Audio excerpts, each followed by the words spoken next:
Hello, hello, hello. Great. Good morning, everyone. I think everyone who is going to be here is here. So welcome all of you. We have got 2 hours together today. I usually, or quite often, I overrun, not intentionally, it just kind of, it's just poor time management on my end. But I have an appointment at 12 o'clock today, so I need to keep this to the time that we have allocated. And I have been sent in, you know, that every month we send you an email saying, do you want to do a hot seat, anything you want to talk about, anything that you want to discuss.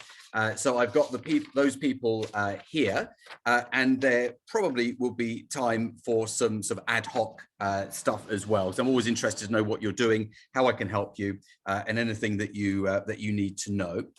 So since I saw you guys last, I think I've only done 2 more acquisitions. The first is in Northamptonshire, in a place I can't remember the name of, but it's in Northamptonshire. It's a nursery school called Little Champs. That came over the line about 10 days ago. And then another one, which is a bit more of an interesting deal, in a place called Birkenshaw, which I never even knew existed until this came into my emails. Who's heard of Birkenshaw? Anyone heard of Birkenshaw? Or maybe I don't know. Maybe it's just me. And what I think is the most interesting part of this is the timeline on it, and this is the sort of this is a message for all those people who think that it takes a long time to do a deal. Not necessarily. So I found out about this on the Friday lunchtime, and looked it up on my Google Maps. Realized where it was in the sort of Manchester area. Called up my colleague Linda, who lives 30 minutes away from there in Barnsley, and said to Linda, look, there's this interesting one here. The sale has fallen through. He'd agreed to sell this to someone else for 180,000. So it's a very small business, 180,000. But the sale had just fallen through. Massively disappointed.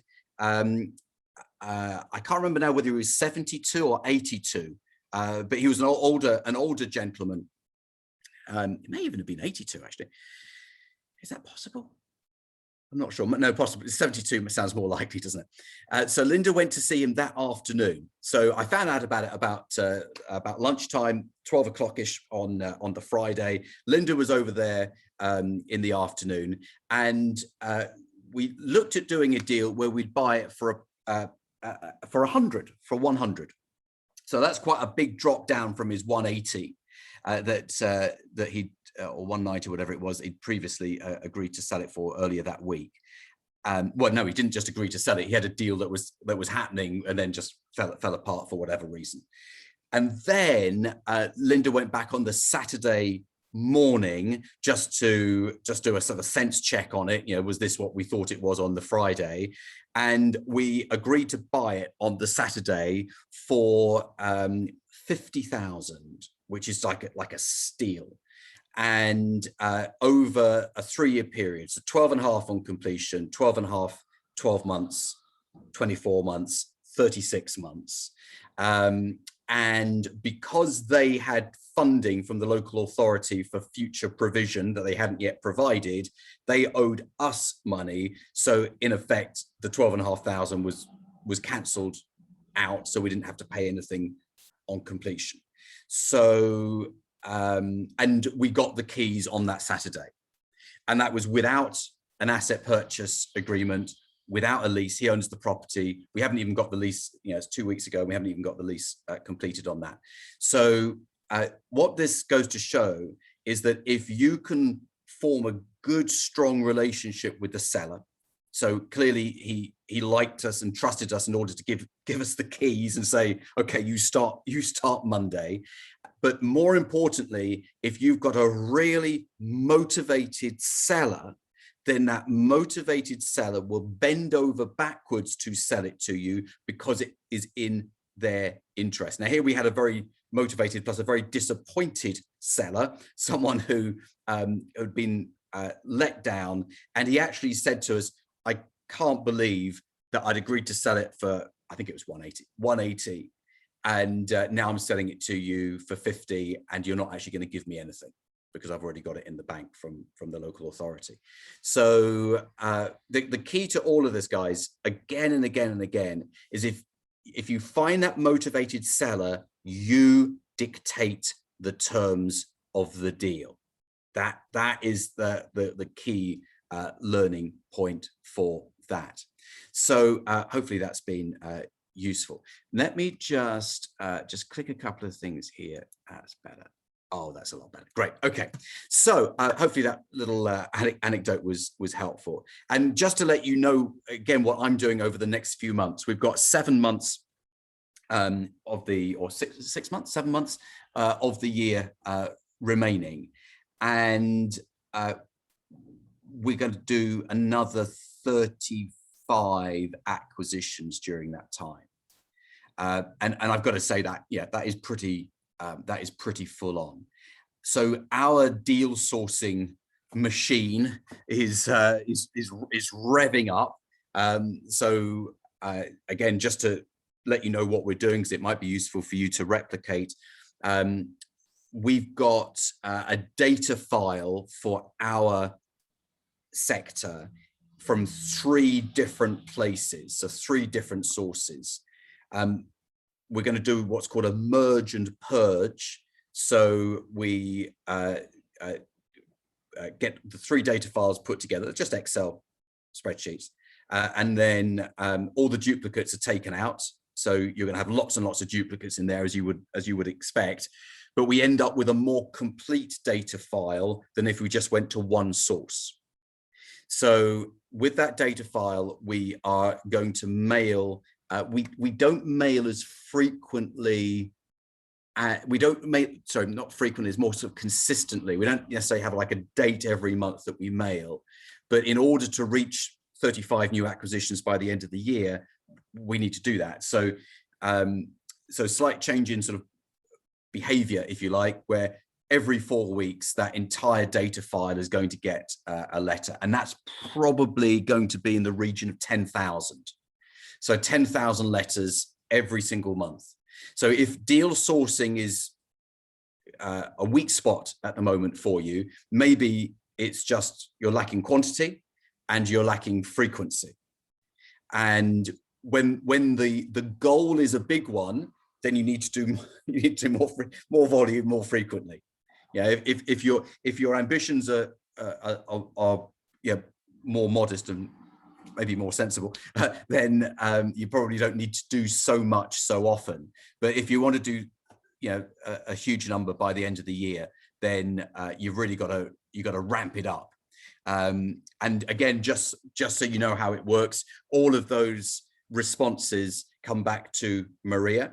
Maria takes them through the questions, you know, typical questions that we ask that you all know. And as a result, she writes this all up into a form. Because we're buying location-specific businesses, then the look of the building and the sort of the context of the building are important. So we get we get the seller to go outside, take a photograph with their phone from across the road, and then send it through to us. So we've got an up-to-date photo, because Google Earth and, you know, Google Maps only take you so far sometimes. And then Linda and I go through each of those write-ups, and we say, yes, we're going to take this one further, or no, we aren't. So it's a really fine-tuned process. But yeah, you need to have a process if you're going to do volume, rather than just sort of an ad hoc take it as it comes. Okay, so that's my 12-minute preamble, but hopefully sets us up for today's session. And I'm really happy to take any questions on that later as well. So let's kick off with, and I hope he's on the call, Matt Rudman. Matt, are you with us, Matt? If you are, You can, there you are. You are in your garden enjoying the sunshine. Hi, how are you? I'm good, Jonathan. How are you? I'm great, thanks. Whereabouts in the country are you, Matt? I'm in Cheltenham. In Cheltenham. Fantastic, fantastic. Looks like it's a lovely sunny day there as well. So, so Matt, tell us what you've been up to and share with us what you've learnt with everyone else. Sure. So I did the 1 week course at the end of last year.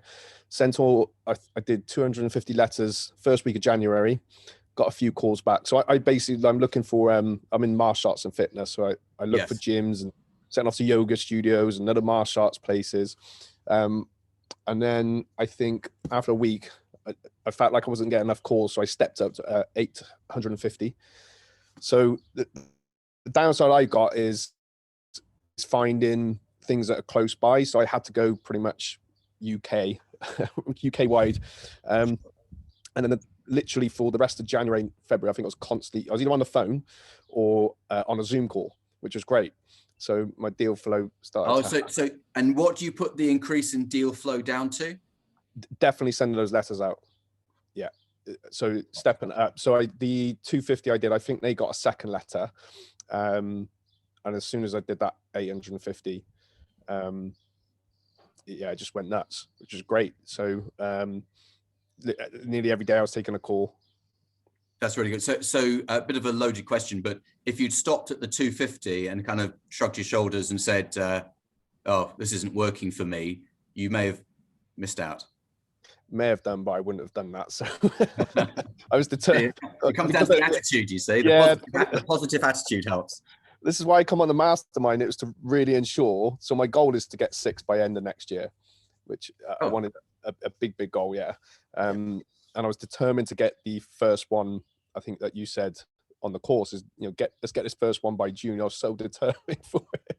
Get it as soon as possible. Absolutely. Yeah. Yeah. So they're not necessarily big business. They're what I'm looking is like small family run type gyms. So got the first acquisition. It was on and it was off.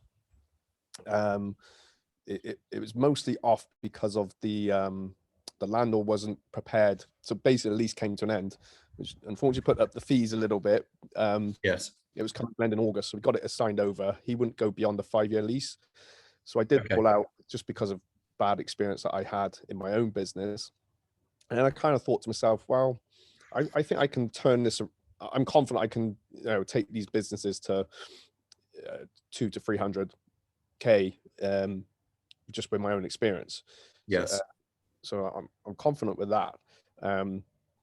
So it was the fear of having to go through something I've been through before, where the landlord said, "Yeah, we're going to redevelop, so you got to get out." And so I thought, okay, well, that's the worst case scenario. It's in Brecon. It's got a beauty salon attached. That was quite new. So I kind of took a step back, and I thought, well, the worst case scenario, we'd have to close and it would just end up folding. So can I live with that? Can I turn it around between then? And the answer would be, I felt confident with that, but spoke to the landlord again, and I think he's just nervous because I was an out of towner basically. So we sorted all that out. The deal was back on, and it was quite nice because the owners they did their own due diligence on me. So I do a lot around Cheltenham. There's a bid in Cheltenham, so I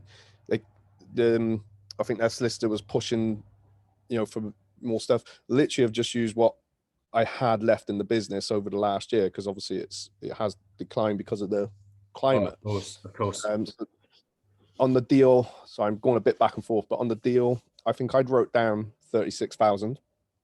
So it's not huge. They just said they wanted 25, so I was like, okay. And I said, how do you feel about me spreading that out over 2 years? And they said, yep, okay. They were just happy. We'd built, you said about building up relationships.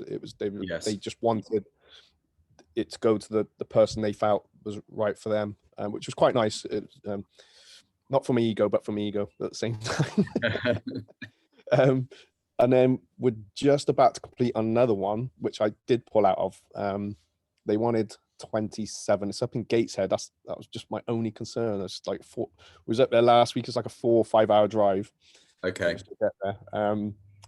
So they wanted 27,000, but doing the DD, found out they were actually quite a lot in debt. I said it's just not worth that. I'm going to have to pull out. So with the first one, was it a share purchase or an asset purchase? Oh, sorry. Yeah, it was an asset purchase. So Good. it was they'd split the business into two. So it was like because it's a beauty salon and a gym. So like the husband, he wanted the gym side of things, which is what obviously caught our attention initially. And the wife was running the beauty salon. So it's literally 2 units in one. But I think we're going to go down more the beauty salon route. We're going up tomorrow for a demo on some new kit. So yeah, I just took an asset purchase on both. All they were concerned about was it continuing, and they got the money that they paid when they bought it however many years ago. So you bought the beauty salon as well? Yeah. Oh right. So you got a gym and a beauty salon. Yeah. Okay. All in one. It's in the same building, but yeah. Right. Got it. So that's interesting. The gym kit we may bring over to Cheltenham. We're kind of just finding our feet with that. There's no one running really the gym at the moment but the beauty salon had 2 staff. We're just looking for maybe an apprentice. The one lady stayed on as a manager, so that was good.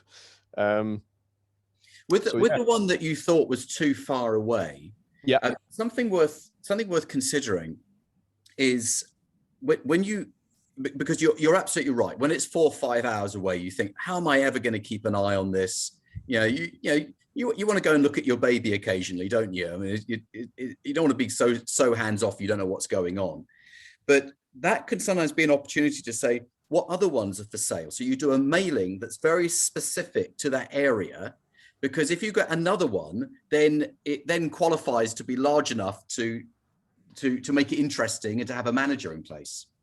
Well, that's helpful because they came back to me when I said I'm pulling out because you're just too much in debt. And they said, well, how about we just give it you? So I got my first pound deal, Jonathan. Oh, well done. Well done. Because that's a share. Yeah. So you're buying the shares for £1, but you're taking on the debt. Yeah, it's about 27. I think I can cope with that. And what sort of debt is it? Is it HMRC? No, it's basically they got a bounce back loan, and I got them to agree to pay 8,000 of that loan back as well. Okay. So I'm taking it on because I said, we agreed 27 and a half. You're about 32,000, whatever. Yeah. And she said, well, I'll pay some of the bounce back loan back. I was okay. So they are effectively paying for you me. To have the business. Pretty much, yeah. But it was. I'm laughing. Unfortunately, the owner, her mother's very sick, and we just built that relationship up. We went up last week. Even with these, I sent my staff. I'm trying to keep the staff I've got here in Cheltenham, very good team. So they're excited because it's like a nice career prospect for them. So they see some nice career progression. So I've sent. They looked at the 2 places before I did, but we went up last week and met the team. But again, she's in the landlord. The lease has run out, so that I say it's a downside. It's just added up on my costs, so I've had to sort out a new lease. She owes 10 grand to the landlord, and he said, I said, look, we're coming in new, we're fresh. We got to build this back up. It's a ladies only gym. She owes you £10,000. Can I spread that out? And he said, yeah. So I think that shows that everything's negotiable, right? Yeah, definitely. Everything's negotiable. So I do a lot of work with leases, and if you're buying a business that's location specific, like a gym, and therefore the lease on the premises is important, you can either do a brand new lease, or you can do an assignment of the existing lease. Now, if the existing lease expires soon, then clearly that diminishes the value, which is good for your negotiation, by the way. So what you could do, you could take an assignment of that lease that runs out in 18 months with the risk that you can't renew it, but sit down with the landlord and go for a brand new lease. So the value of the business increases the moment you've got that new lease, because clearly it's diminishing. Is that, look, I could buy your business, but in 18 months time, they could kick us out. Now, what the seller might say is, but can't you just negotiate a new lease now? And they said, well, I could, but that can take like 6 months. Do you want to wait 6 months? So you use that time pressure. But for you, when you sell these businesses, which I'm sure you will at some point, then massive part of your buyer's due diligence will be around the lease work. And the better the lease, the more you will sell the business for. Yeah, 100%. It's amazing how many I spoke to that where a lease was literally just about to come to an end. But it's pretty much what I said. I said, and because I've been through that as a business owner. They don't want to sign another 15-year lease because they feel as though they're tied in for 15 years. It's completely doesn't make sense. They're not at all. But especially though, if there's a PG, they feel that, oh my goodness, another 15, can I really imagine myself doing this? Where that the 15-year lease, you could sell it next year. The lease actually is an asset, is a benefit when you're selling it, but you can make out that it's a liability when you buy it. Depends which side of the fence you're on. So what's the goal then, Matt? So if you do this one in, was it Stockton? No, Newcastle. Yeah, Gateshead. So with that one, we'll take that one. We're just sorting out some staffing issues because the lady we were going to have as a manager, she's got some health problems, unfortunately.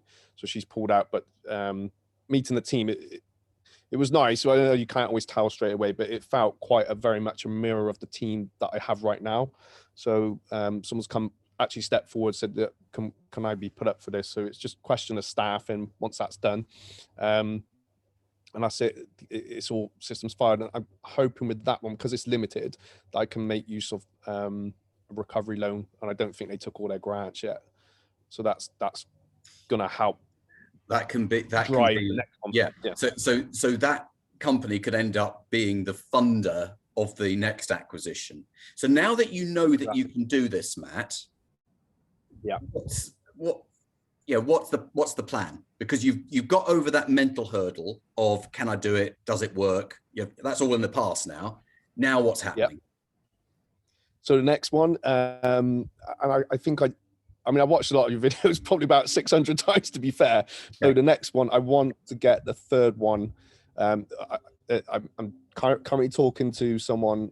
They got a gym in Evesham, but we haven't quite come to a price. They're playing the whole, we've got another buyer. But when I went to meet them, I got like a different vibe from them. So that's my play. Is I want this one to go through. I want to be confident. I have got. The assets for, like you said, this is going to be my funder for the next purchase. And this next one's it's like better because they don't even work in it. So with the two I'm working with now, somewhere or another, the owner's been working at it. Was this one in Evesham, which would be hopefully my third. But again, we know how it will go. If that doesn't work out, it's fine. I'll probably do another set of letters. And I'll probably do them after the summer. Yeah, I'll get past the summer if I'm doing another set of letters. Which is only like September's only like 9-10 weeks away. Exactly. Yeah. And then, as I said, I just want to. I have to set a big goal in my head. It really pushes me. And for anyone that's maybe hasn't quite got to that letter stage, all I can how my mindset works is I didn't always know what I was doing at the time. I just knew, right, this is the stage I'm at, send the letters out. And I would have, I've had a phone call. I would make sure my laptop was all set up. It was great because I was working from home, and I'd have like the notes there. So it was always there to hand on my screen. It was pretty simple to kind of pick that up or set another phone call. And the same with the Zoom. So I just focused on the bit. If I started, I don't think I would put myself off, but I started thinking too much ahead. It would just people do. Stay in the moment. Yeah, I know what you mean, Matt. So people sometimes ask me questions about, okay, so when I bought the business, what happens to that? I said, no, don't worry about that yet. Let's do it one piece at a time. Because if you try and hold it all in your head at the same time, it becomes overwhelming. Just focus on one part at a time, and you're not doing it by yourself either. It's not like you haven't got people to ask. You haven't got me to come to. You kind of, there is a safety net there. for you. You're not just jumping in at the deep end and not knowing how to swim. So, but well done, Matt. That's a really good story, and also a very good example of the attitude that works. Yeah. Because so much of this is attitude, and if you go in with a negative attitude, then I think that sellers can smell it. They can tell, and they don't know what it is, but they think, well, I'm not sure if this person's really serious. They don't seem to be taking themselves seriously. They don't see, if you don't have confidence in yourself, then how can you expect someone else to have confidence in you? 100%. Great. Yeah. Well done, Matt. Fantastic. Thank you very much for telling us that. That's a great start to the day. Thank you very much indeed. Thank you. Okay, Zach Hurst, where are you, Zach? Are you with us? If you could unmute yourself, Zach. Hi, Zach. Hiya, how you doing? I'm good. How are you? Yeah, good, thank you. Not too bad. Enjoying the sunshine down on the south coast, which is nice. Absolutely. So tell us what you've been up to, Zach. So I'm looking in the renewable sector. Originally, that was sort of my only sort of area where I was looking. So I purchased some data. So I think at first I did some targeted letters myself, where I just picked companies that were local to me that I sort of knew a bit about anyway. Sent those myself. I had a few phone calls back, which was quite good, because I only sent out about 30 then. I had a couple of phone calls back, and then I brought around about 700 contacts, sent the letters, and then from there I've ended up, so I've got to heads of terms with one business. So this is a company quite local to me, literally sort of 10 minutes down the road. And they have been around since 2000, so they're really established. The owners just sort of had enough. So every sort of person I'm targeting, I'm trying to make sure I'm looking at them on Companies House. I'm seeing how old the directors are. So a lot of them, I'm looking at people that I can tell are going to have had enough and they're going to want to get out. So I'm sort of really being specific on the age of them and where they're based and stuff like that. So he's perfect, to be honest. And yeah, we're at heads of terms on that. Tell us what the deal looks like. We want to know the gory details here. So the business, it turns over about 700,000. Yep. Hasn't really made a profit for the last couple of years. It's pretty much at sort of break even, like with a little bit of profit here and there. He sort of, at first, he said to me that he wanted 200,000. He told me the business owed him 200,000 were his exact words. And I said, okay, well, what do you mean by that? And then he said, oh, well, we've put money into the business. And then I sort of turned around to him and said, well, that's not really my problem. Like you put money into it and you've had 5 years to get it out and you haven't done it. Well done. Textbook, yeah. Zach, textbook. Yeah, so that went quite well. I don't think he was expecting it. I think he genuinely thought that he was going to get 200,000, which was a bit strange, but people are odd, aren't they? But this is the sort of the illogical thought process of the seller. Yeah, because they have worked hard, because they've worked hard for a long time, because they put money in, because of all these things. So we visited one on Saturday where the seller was absolutely adamant and wanted £500,000 cash day one. Absolutely never considered deferred. No. And the message back to him was, you're in dreamland. It's never going to happen. Good luck with that. And then literally walk away. It's, the meeting ends, you go to the car, you go. And by the time Linda got back home from that, he was on the phone saying, well, maybe I could drop to 400 and maybe this deferred thing isn't so bad after all. Yeah. Okay. So people sometimes need a bit of a wake up call.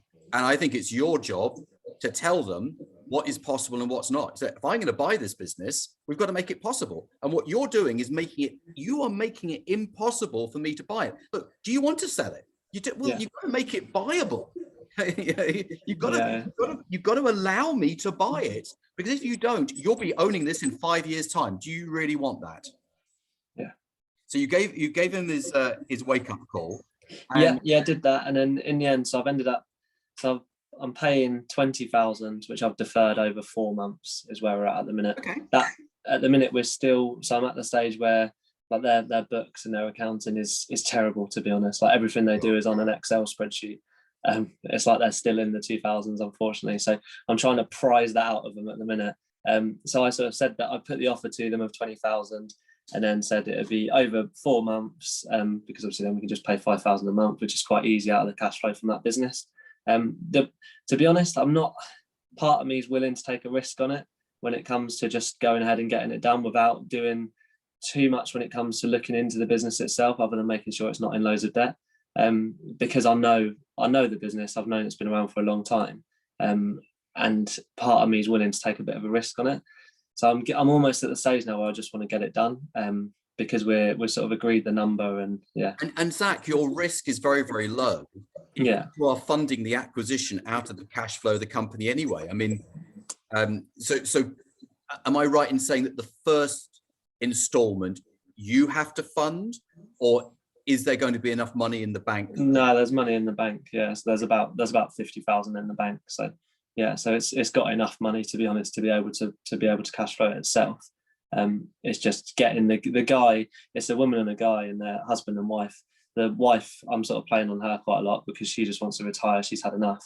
So I'm speaking to her more than him because he's quite hard work. So I'm just speaking to her constantly and being like, "Oh, how are your retirement plans going?" And just playing on that a lot of the time. So That's yeah, very they're, intuitive. Yeah. yeah. So they're. I reckon we're almost there. It's just a case of getting them over the line. But I think if I wait for them to sort out their accounts and send it all over to me, then that could be 6 months away. Whereas if I just get on with it, then it's straight away.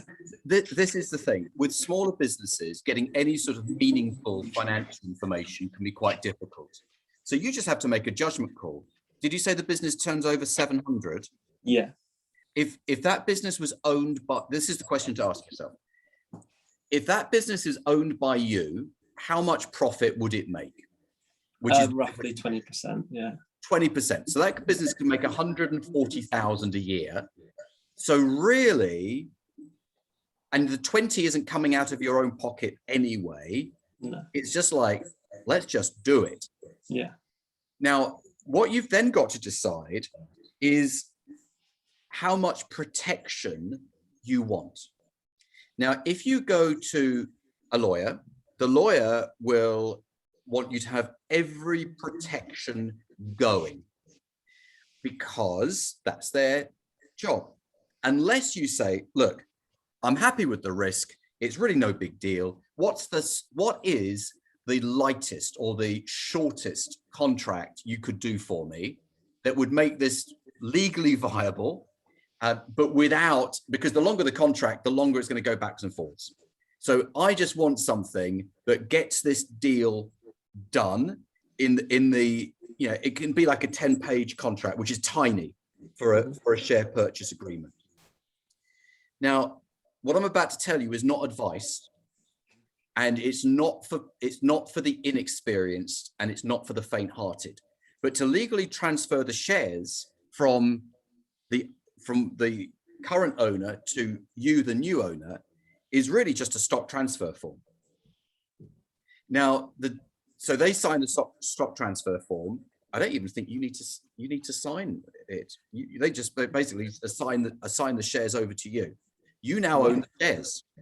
Bingo! It's done with a signature. It's done with one piece of paper. Now, every lawyer would tell you not to do that because that means there are no warranties and there are no indemnities. So if they are sitting on £500,000 of HMRC debt, now we know that when we buy the shares, that debt becomes ours. But if they didn't disclose it, we haven't got any comeback. Now, if you know it's there, then that's fair enough. But if you don't know it's there, you haven't got any comeback. You can't go back and sue and say, you never disclosed all this HMRC debt. And there's no indemnities, which would typically indemnify you against any debt like that. So they would then sort of effectively compensate you for that debt. So you haven't got any of that. You've got no comeback at all. It's buyer beware. Now, what's the worst that can happen? The worst that can happen is you buy the business, it's got this HMRC debt, it's an absolute box of frogs. It's a business that you wouldn't wish on your worst enemy. What you could do is that you could go to this group and you could say, look, I bought this business, it's an absolute nightmare. I don't want it. I want to get rid of it as quickly as possible. He'll take it off my hands for £1. Buyer beware. Okay. This is what I found out. This is why I don't want it. Because people want to know why you don't want it. And you sell it to someone else.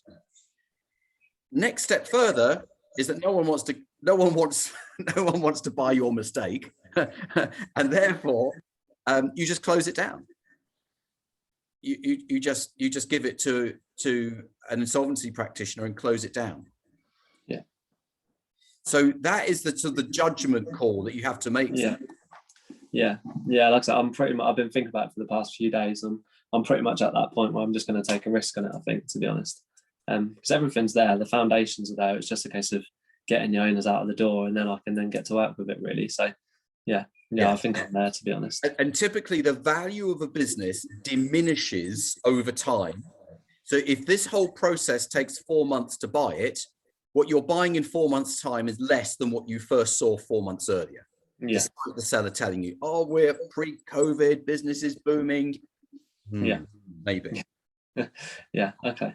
All right. Brilliant. Yeah. So that's where I am with that one. And then there's another one as well, which turns over. This one's in a bit of a better position, to be honest. It's a more appealing business, which is worth, but then that is why it's worth more money. So this again turns over roughly about 850.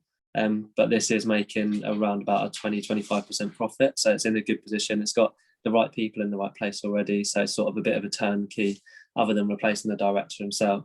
I'm at advanced talks with him now. So, but he wants 300,000. And I've sort of gone back to him and said, okay, well, what's your reason for that? Like, how have you calculated that? And I'm just waiting for him to come back on that at the minute. But that business is perfect, to be honest. It's set up exactly how I would want it to be set up. Whereas the other one, the first one, there's a lot of work that needs to go into that, which sort of gives me another job, if you like, which I didn't want. Could the two go together? Yeah, exactly. Yeah, which is why I'm looking in that industry. So yeah, so that then means that I'll then have 3 businesses that all do rough, because I've got one originally anyway that I set up, that are all doing between 700,000 to 900,000 a year, that are all making roughly 20% profit each. So that's then where it becomes quite valuable. So that's my aim, is to have 6 by the end of the year. But whether or not, it seems to be quite slow at the minute. And the issue we've got is with trades. Like, I've been in trades for the past 10 years. And at the minute, it's a bit of a bumper market. There's a lot of work and people are trying to take advantage of it, which is really frustrating, because if I'd have gone on your course a little bit earlier, I would have caught it when people were still fed up. But yeah, I seem to have gone into it at the worst stage, where people are quite happy because they're earning money and it's quite busy. But that will change. Give it a few months. There'll always be someone who's unwell. There'll always be someone who is just had enough. It's no longer about the money. So you just got to keep digging. Yeah, exactly. Yeah. So that's what. Give it a couple of months, and that this sort of bumper season will end, and people will start to get fed up with it again. And yeah, so I've just got to hold out for that, really. And then I've got. Sorry, Zach, to interrupt, but when you said about the guy wanted 300, and you went to him, you say, what is that? You know, how did you get to that figure? And he's going to come back to you. What I would always suggest is you have that conversation face to face or Zoom to Zoom, because they shouldn't really have to go away and think about how they got to that number. The answer should be, well, it's because of X, Y, Z. And putting them on the spot, which is hard to do. You can't put someone on the spot over email, but someone on the spot, they find it harder to come up with a logical response. Okay. Yeah. Okay. Yeah. Sorry, I interrupted you. Tell us about the other one. Yes, I was just going to say, and then it's sort of, I'm looking at kitchen and bathroom showrooms as well. So I've got 2 showrooms already that I opened myself and sort of opened organically, which costs a fortune, to be honest. When you're doing it organically, like roughly, you're talking like 200,000 by the time you've fitted it out and you've got the lease and all that sort of stuff. So I've started sending out letters to those now and to different people. Again, did it really targeted, like, because the showrooms that we want are in certain areas. So I picked out the showrooms myself and then sent them quite a sort of formal letter, but directly to them, and made sure that they understood that I picked their business out of other businesses and this wasn't just a generic list of them. So from that, I've had a couple of replies, and I've got a meeting at one of the showrooms on Wednesday. They're doing about 600,000 and he wants 200,000 for the showroom. So showrooms roughly make about 30% margin, so they make a lot of money.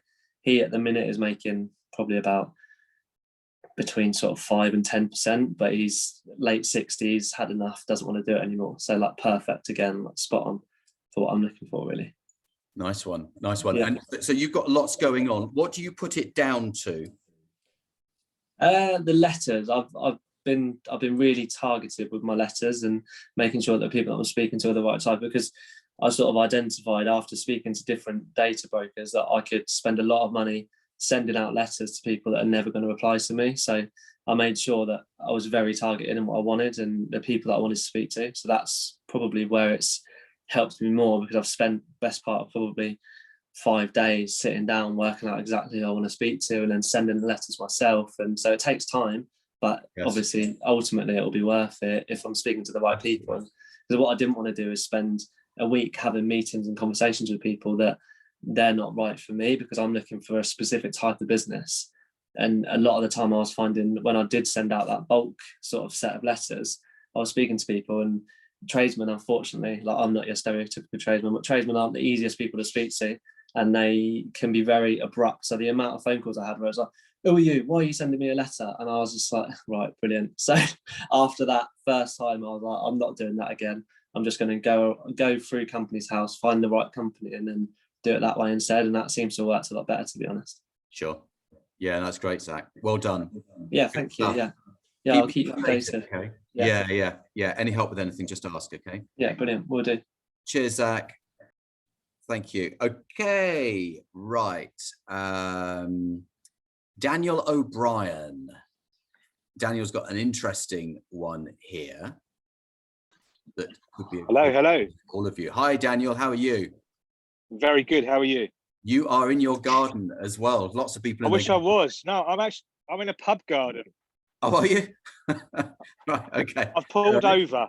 I'm in sunny Bognor at the minute, so I've pulled over to the side of the road to listen. Fantastic. So Daniel, you spoke to a cleaning company. Tell us what went a bit awry with that, and let's see if we can come up with some solutions. Yeah, sure. So I sent about 1,000 letters out to all types of cleaning, security, facilities companies, and it was mainly I used Maxine. She gave me all the data.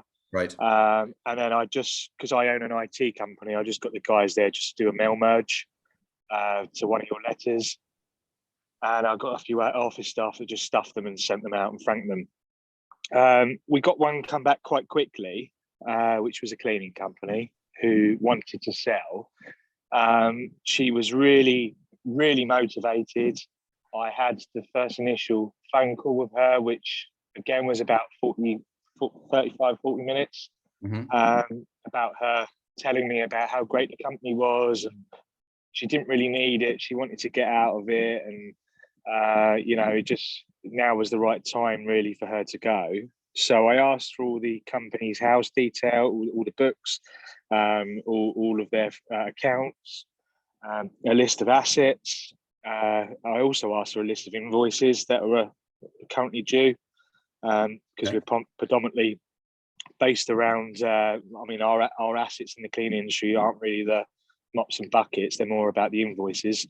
Sure. And I wanted to try and see if, depending on how much the book value of the invoices was, because she didn't use any invoice financing, and we do in this company, I could have leveraged her invoices against my invoice financing. But when it all got sent over, she had no assets at all. I mean, literally hardly any. There was no cash in the bank. There was no physical assets, i.e. there was no company vehicles. There was no contracts with clients. They were all done on handshake agreements. So she'd had some big agreements in place with people like Persimmon Homes and Barrett Homes and stuff. But when I started to dig into it, it was based on her husband owned a building company, and she was using her husband to get the builder's cleans.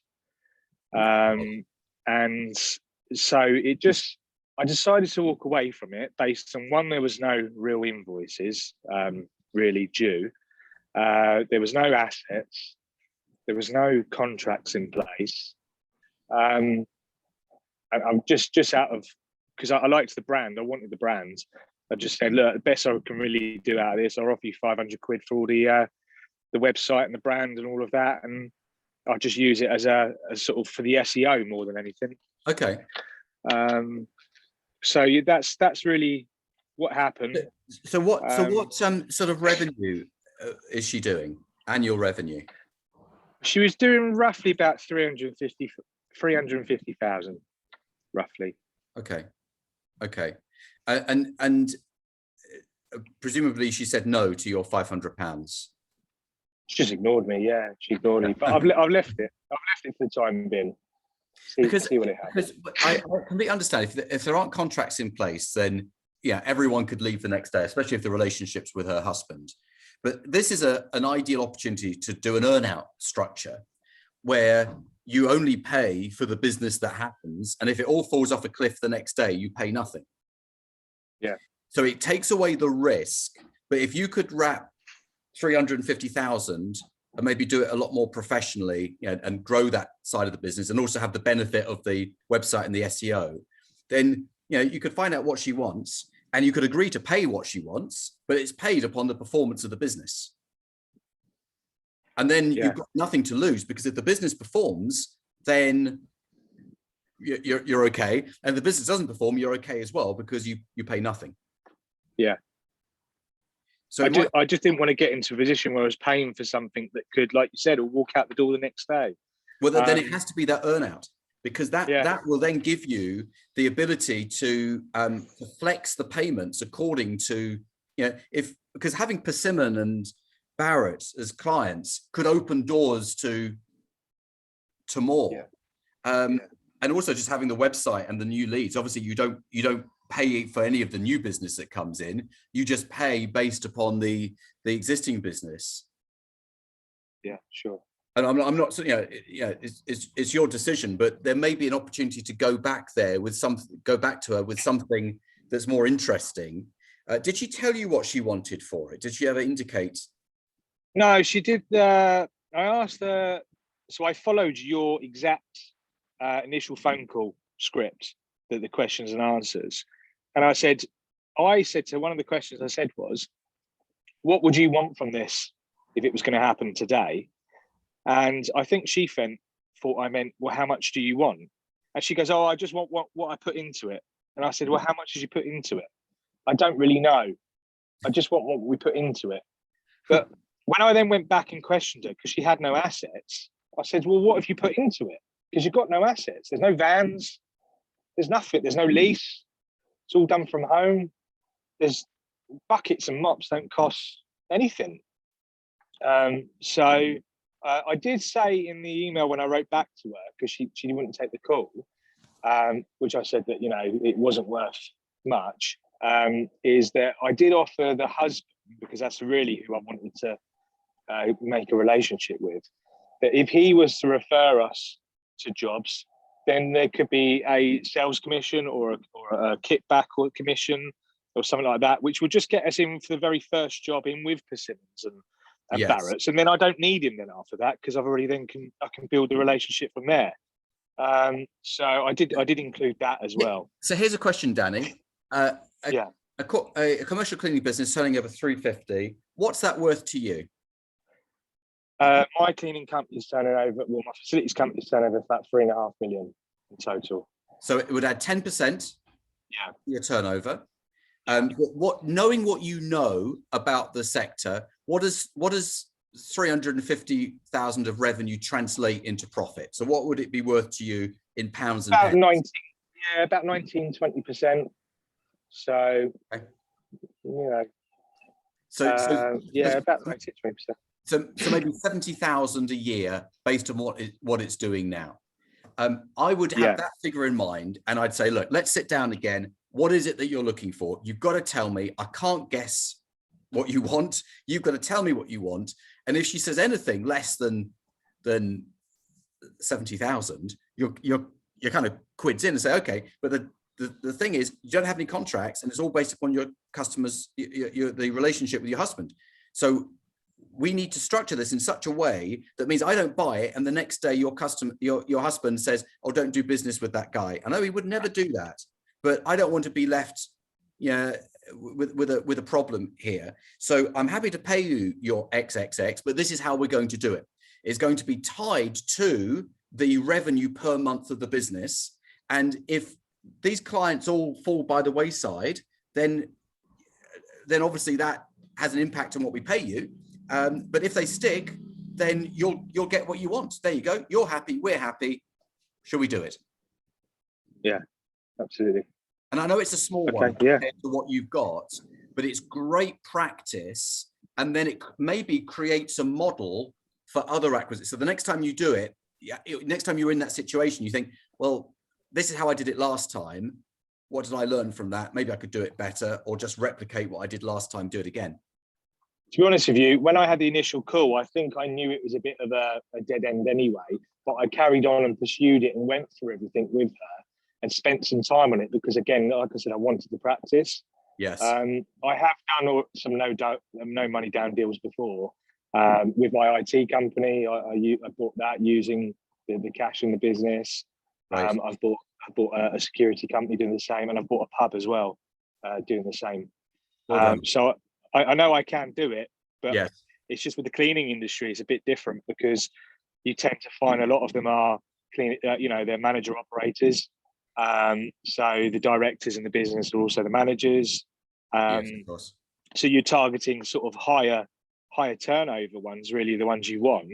But again, I tend to find that there's more than one director in there. There's probably about 4 or 5. And they're all pulling in different directions. And Yes. I did speak to another cleaning facilities company, and again, it was, it was trying to get everyone all on the same page was what we were struggling with. And I was trying to manage their expectations on, you're not going to get all the money on day one. But again, because there was so many people with different cuts of the pie, that was the only deal that was really for them, is what they wanted. Yeah, exactly. This weekend, I looked back at some people that I spoke to 2 years ago where they turned me down, and I looked to see if the directors had changed at those companies. They hadn't. So they turned me down, but 2 years later, they still hadn't sold. So they're on the list to go back to now and say, you know, that deal that we, that your friend said was a bad deal and scuppered it. You think now that we should have done it, because by now you'd have had all your money, and you'd have spent the last 2 years, COVID time running this type of business was a nightmare. So you'd have spent the last 2 years in the Bahamas. That would have been more attractive. What about we do something now? Absolutely. That's brilliant, Danny. Now, great. Keep up. Again, I've got to say, it comes down to that positive attitude.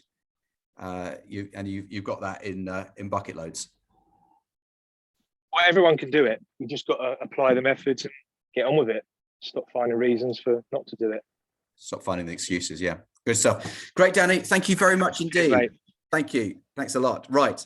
Okay. Let's talk to someone who's a little bit earlier in the journey. Carsten, where are you? Hello, Jonathan. Hi. How are you? Hi, I'm very well. How are you doing? Yeah, good. Good. Thank you.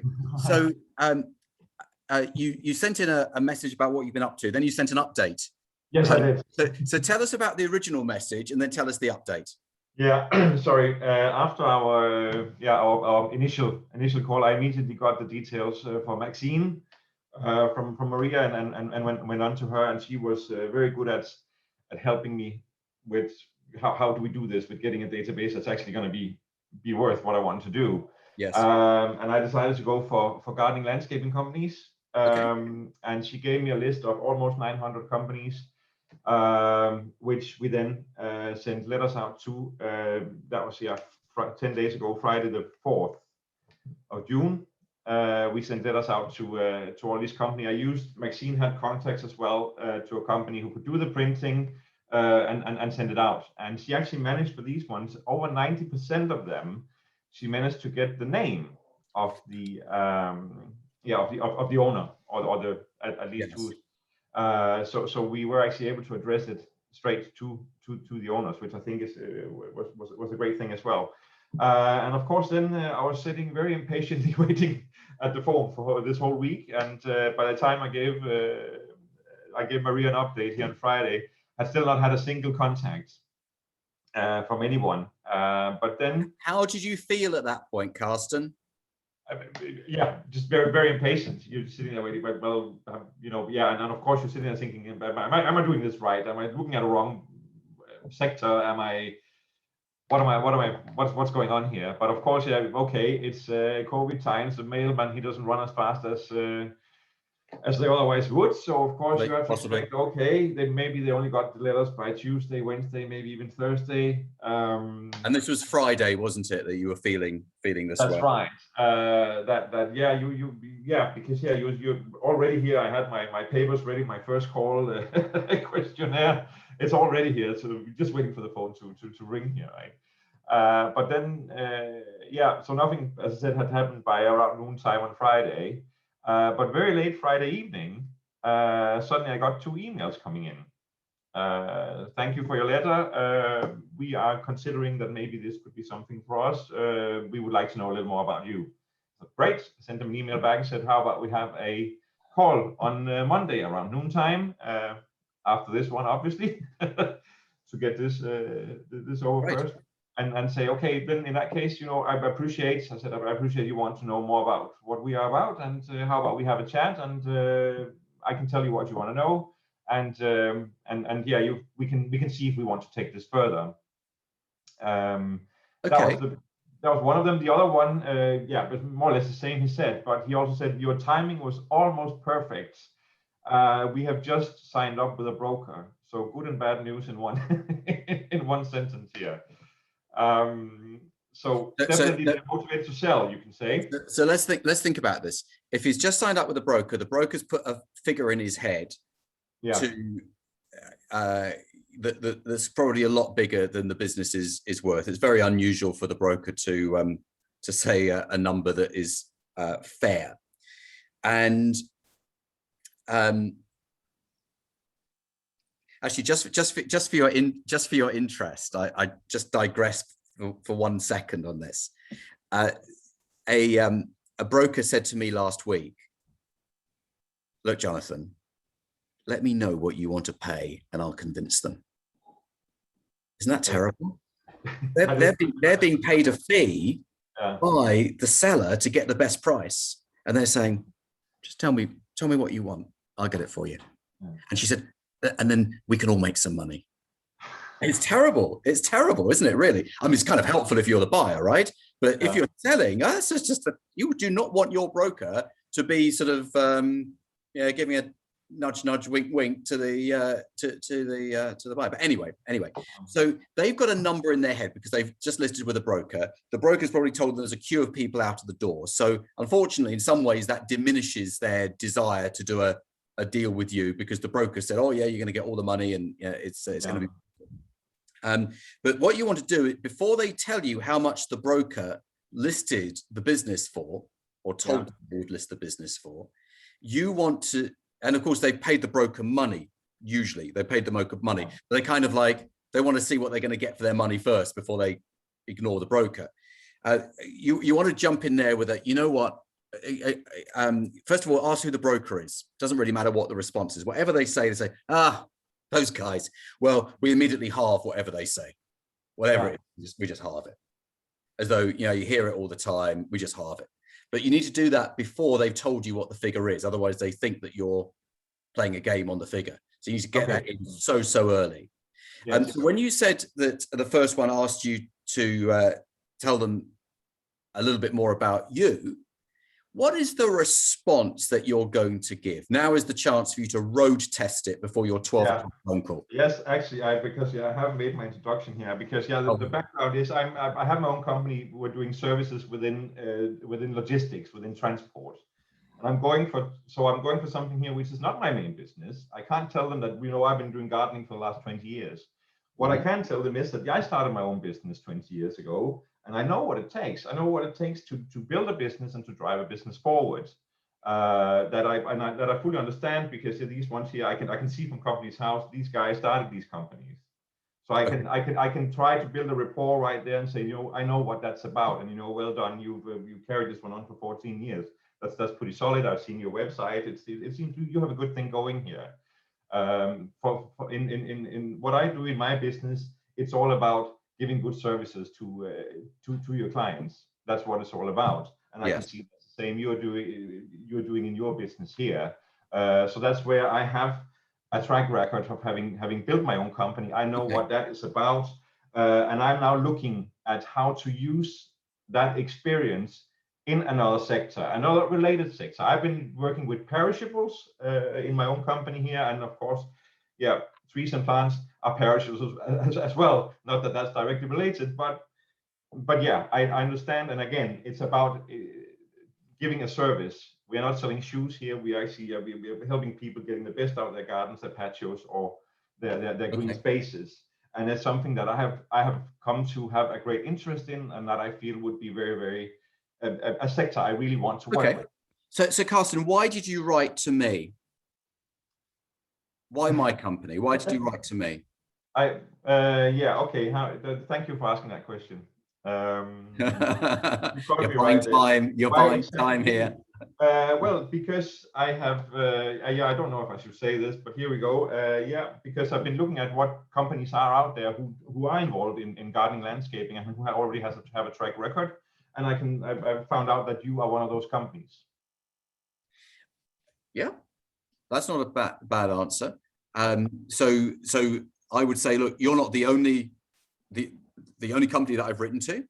In fact, I've got another conversation with someone later on today about the same thing. Because don't forget, you want them to know that they are not, you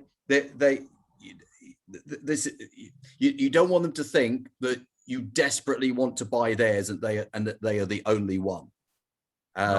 So what we often say to people is, look, yeah, if you're going to want that price, it's going to sit there on the market for years. I've got one down the road that is coming in at half. So why is yours twice as good? And yeah, I've been to both of them, and you're pretty similar, to be fair. Yeah. So you want to be able to leverage the fact that you're speaking to lots of people. They are not the only ones. Yeah. Yeah. So I think it's okay to say, look, I've written to several companies in the sector. Good. You might even know some of them. Yeah. Because what's going through their mind is you're only going to buy one. Yeah, but I thought maybe it's not a good idea to say, look, I went out and bought a data list. I think maybe that's a little too blatant. Maybe I should just say, I've been researching it because I'm interested in it, and I found that you're one of those companies that might be interested. Yeah, I got someone to do some research and put together a list for me. Yeah, and then I've already indicated, of course, that you are not the only ones. Yeah, exactly. Yeah. But after that, I would want to try to. Once, of course, I will start with introducing myself and telling a bit of that, but then I would try my best to immediately move it towards, tell me about your business, to get onto that one, to get them to speak. I would try not to linger too long on the fact that I am not have not been in this industry before. Yeah, you don't want to drag it out because sometimes the less you say, the better. There's more opportunity to put your foot in it the more you say. So say less, and then say, but enough about me. Let's talk about the exciting part, your business. They're itching to tell you anyway. Yeah. I'm sort of banking on that as well, that we can get over that one.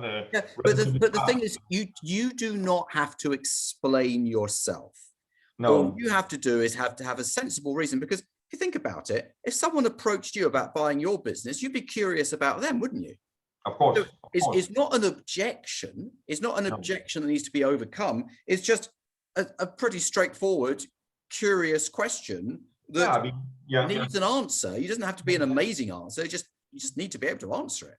Absolutely, and of course, I mean, you would expect nothing else. That of course they want to know who you are. If they really do care about their business being taken forward, of course they don't want to sell it to somebody who sounds like it's Gecko just wanting to wind it up. Yeah. I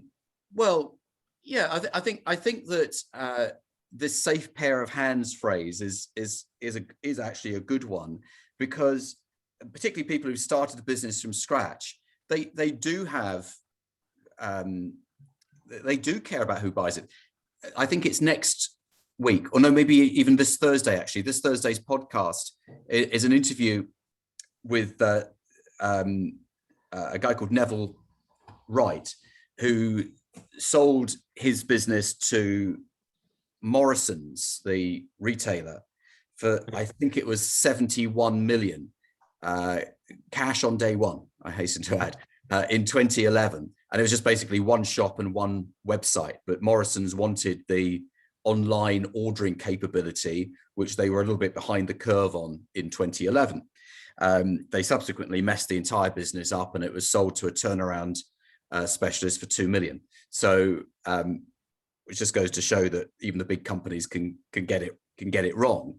But the point of this is, the point is that in the interview, you will hear Neville say that he didn't want to sell it to private equity that was going to load it up with debt. You know, he cared about the buyer. As it happens, he was still wrong. He thought Morrison's would be a better buyer than private equity. Well, they still messed it up. So it really actually doesn't make any difference. But it's this illogical emotional attachment that people have. And if they like you, the chances of you getting a good deal go way up. Yeah. So you can still sort of, you can still be robust in a conversation and push back a little bit, but you've got to do it with a smile and a bit of a twinkle in your eye, because if they like you, then the chances of them doing the deal with you rather than someone else that they don't like is a lot higher. And we win a lot on that basis of them liking us. But that's I mean, the sort of my plan now is to try to have a call which takes maybe 15-20 minutes, and then on the basis of that say, okay, I can send you an NDA, could you please send me some figures, and how about we then have either we meet up, one of them is in North London, I'm in southern part of London, so hopefully maybe we could even sit down now that you are actually allowed to. Absolutely. Why don't we get together later in the week? Later this week, absolutely, to get to heads of terms within this week. I put myself the target that I would really like to have bought my first company before my daughter breaks up for school holidays. So, well, that's in like 6 weeks, isn't it? Better time, isn't it? Okay, good stuff. What I would say, can I just pick up on one point again? When I'm talking to you, Carsten, I'm talking to everyone as well. Is you said let me send you an NDA and send me some figures.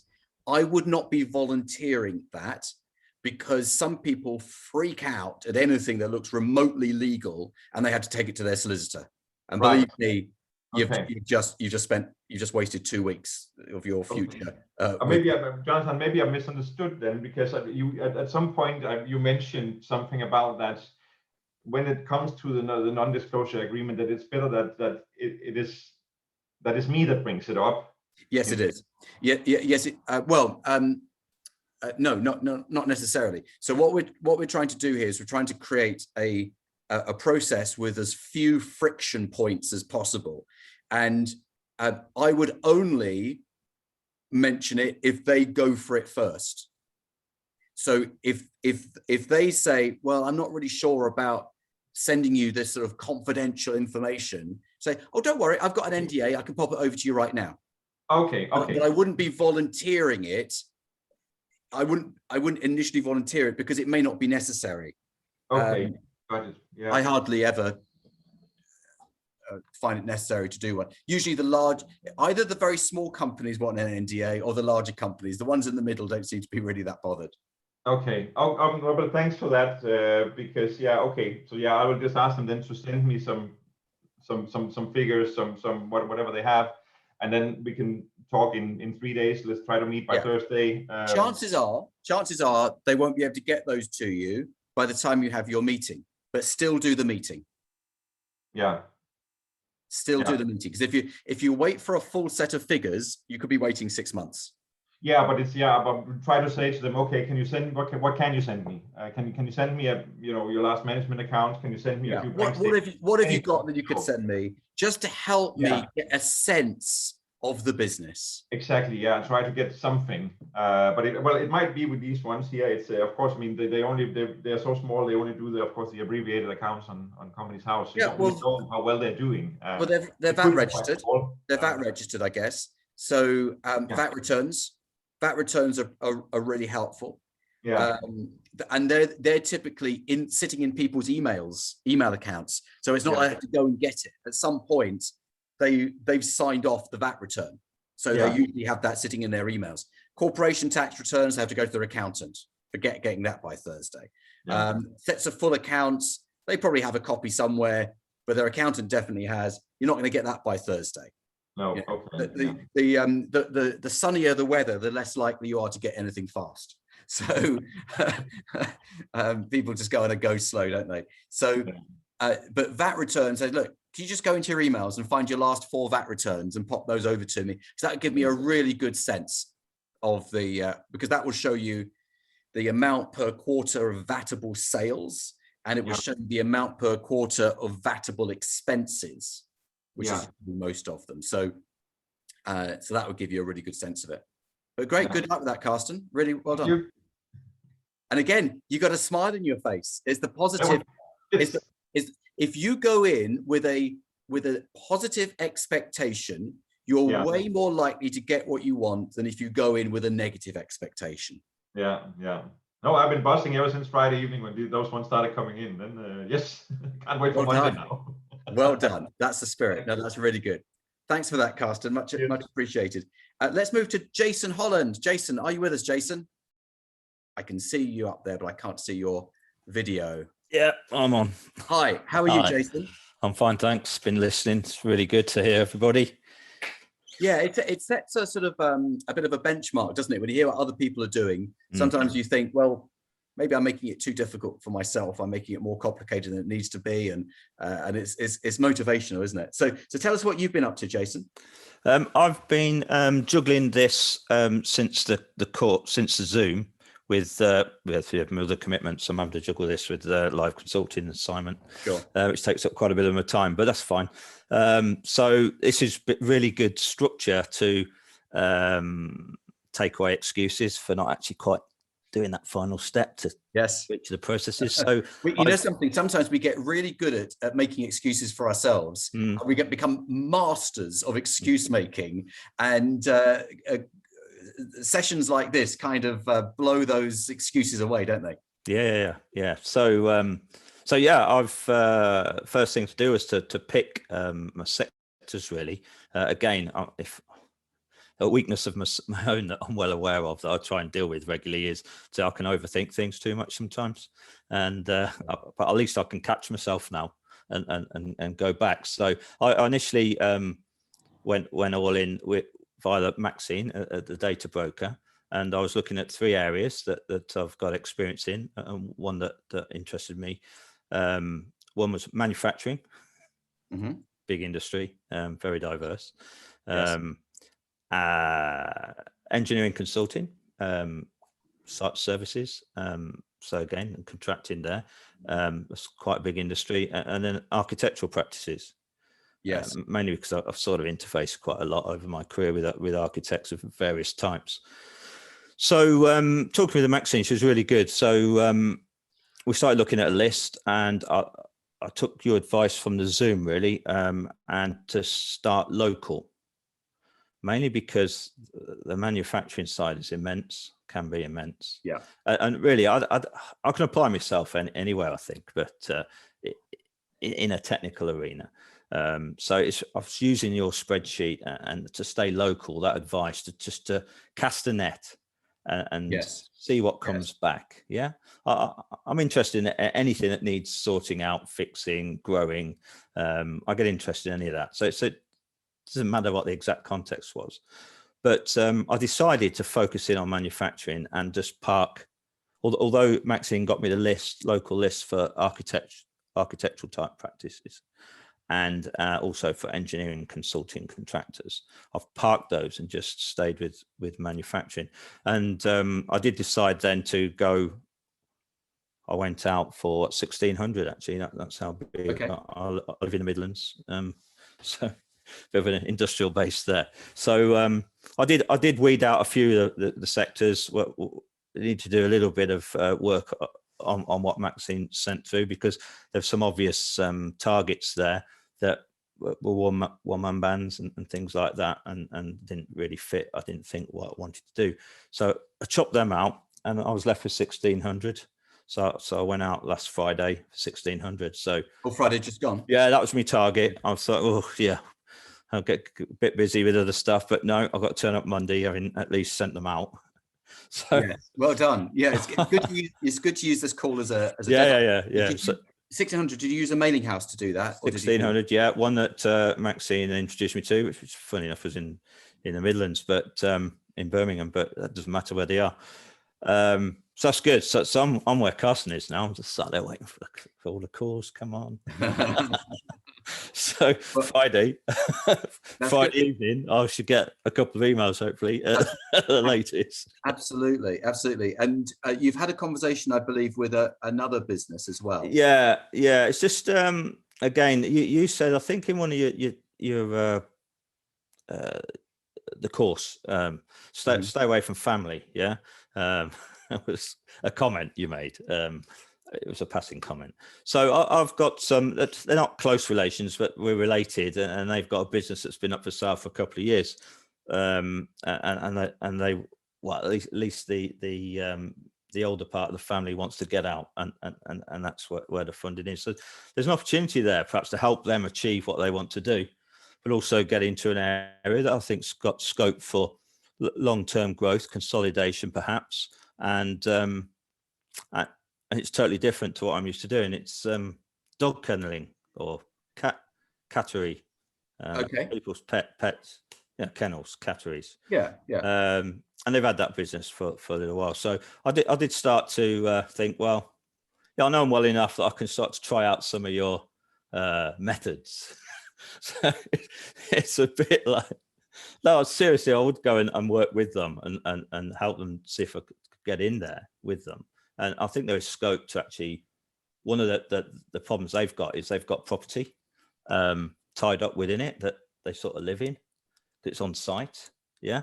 Okay. So it's a bit messy when they look at selling it, and they're trying to sell it as a business rather than assets. Yeah. And the property, and he's got tied up with, well, the property is part of the business. Yeah, but I don't want the property. So he wants to sell his house.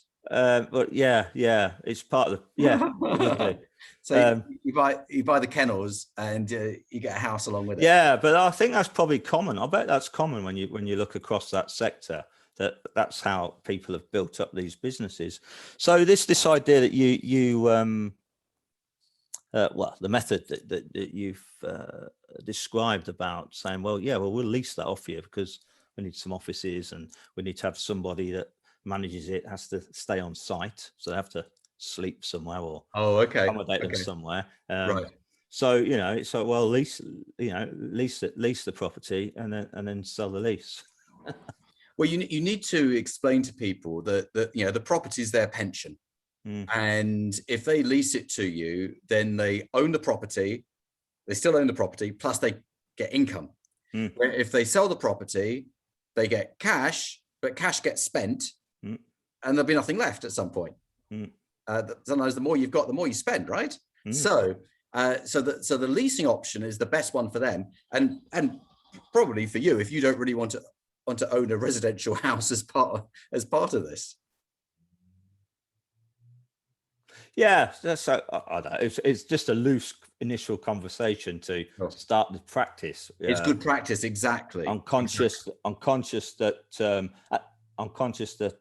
this 6 phone calls that your rules are six businesses, 6 phone calls to get through to you get in your groove. Yes. And maybe there's all the 6 with people that you start approaching. Maybe. Yeah, I mean, know. So the sooner you try something, the better, and you can. Yeah, you've got to get on the horse and maybe fall off it a few times before you feel that level of confidence. And I think it's too easy to sort of. And I'm not saying that in fact, you haven't done this at all. But I think some people sort of dance around the edges for too long, and it's for so long that they never actually get into the game. They're watching everyone else, and then they start to build up in their mind, maybe overthink it, as you were saying earlier, and overthink it and think, well, those people can do it, but I'm different to them, rather than actually, no, you're exactly the same. The only difference between you and them is that they did it and you didn't. So that is that's important. Self-aware of that. Yeah. So when these manufacturing people come to me, I've actually tested some of the conversations with somebody and been challenged back and thought, oh, I was on the back foot there, so I can reflect on that and build that straight into a conversation, perhaps where it matters more. Yes. So that's where I am really. Yeah, I'm looking forward to getting into some manufacturing, whatever that ends up being. That's quite diverse. So my strategy is still, is to find a reasonable sized company that's got its management structure there. I think I need a foundation company before I go buying all these little your platform investment. That's a good. I need a and platform. Most probably you're going to be doing a some sort of asset finance if it's manufacturing. Asset finance, invoice discounting, cash at bank, they're probably the components of your deal. Yeah, and might be asset heavy compared to other sectors. Exactly. Because they use equipment, and they might still lease the building that the equipment keeps dry under. But yeah, there'll be opportunities though to refinance against that equipment maybe. Well, exactly. And if you get those numbers right, and a lot of it depends upon the value of the equipment and what you're going to be buying the business for, then you can finance it in such a way that you've got enough money for your initial consideration, but then you've got some left over, which could be your deal fee. That's what I'm looking for as well. And I'm expecting in the platform company to have to put some time into that in order to create the environment that then I don't need to spend as much time when you've got a management team in place and you can start acquiring people. And I have no problem with that in the short term. That's sort of stamp my methodology on the project, if you like. What I was going to say, the multiplier is, I'm not going to get too hung up on that, I don't think, because I think when you looked at things and you've argued against multipliers, you've used an argument that says, well, if I'm investing this much in your business, you almost want a 3-year payback. It seems to be a sort of rule of thumb. And if it doesn't work within a 3-year payback, the argument is, well, I can invest that money in a safe, less risky vehicle and get a better return. So why should I pay more? Is that a way of approaching this? Yeah, I guess generally it is. So smaller businesses are worth less than larger businesses. So and I don't mean just in terms of the value, but the value as a function of profit. So a small business that's making £100,000 profit, might only be worth 3 times that at most. But then a business that's making £1 million profit is quite clearly, they have risen above the masses, and now that million is worth 5 million or 6 million as of 5, 6. So basically twice as much as in terms of multiple as the smaller business. But I would be less concerned about that, because the question that then everyone asks me is, what's the multiple for, I was asked a very specific business the other day. I can't remember what it was, but it's such a specific business. What's the multiple for this business? Does it matter? Because what you have to decide is, what is it worth to you? And I think sometimes your platform investment is worth a bit more to you because it's going to be your platform for everything else. What is it worth to you in terms of, the business is doing X at the moment, but could it do multiples of X with your, whatever skills you bring to play, whatever, maybe cost cutting, which people always consider cost cutting to be a bad thing, as though quality is going to suffer. But no, so many businesses have loads of costs. They just do not need, quality doesn't change. They just got these additional costs. So what is it worth to you? Now, that number, what it's worth to you, is actually going to be, if you work it out mathematically, a multiple of profit. It's going to be, but that's really not what we're focusing on here. We're focusing on what it's worth to us, what the seller wants for it. And if the seller wants less than what it's worth for us, bite their arm off, do the deal. If the seller wants exactly what it's worth to us, then hey, that's what we're prepared to pay. So we can negotiate a bit, but we're quite happy with that. If the seller wants more than what it's worth to us, that is where you got to bring down their expectations to its level or less than what it's worth to us. So that's kind of just the the thought process and the sort of the Mm. step by step, if you like. Yeah, so I'll just need to let some things come into the funnel and just go for it, to have a go. Absolutely.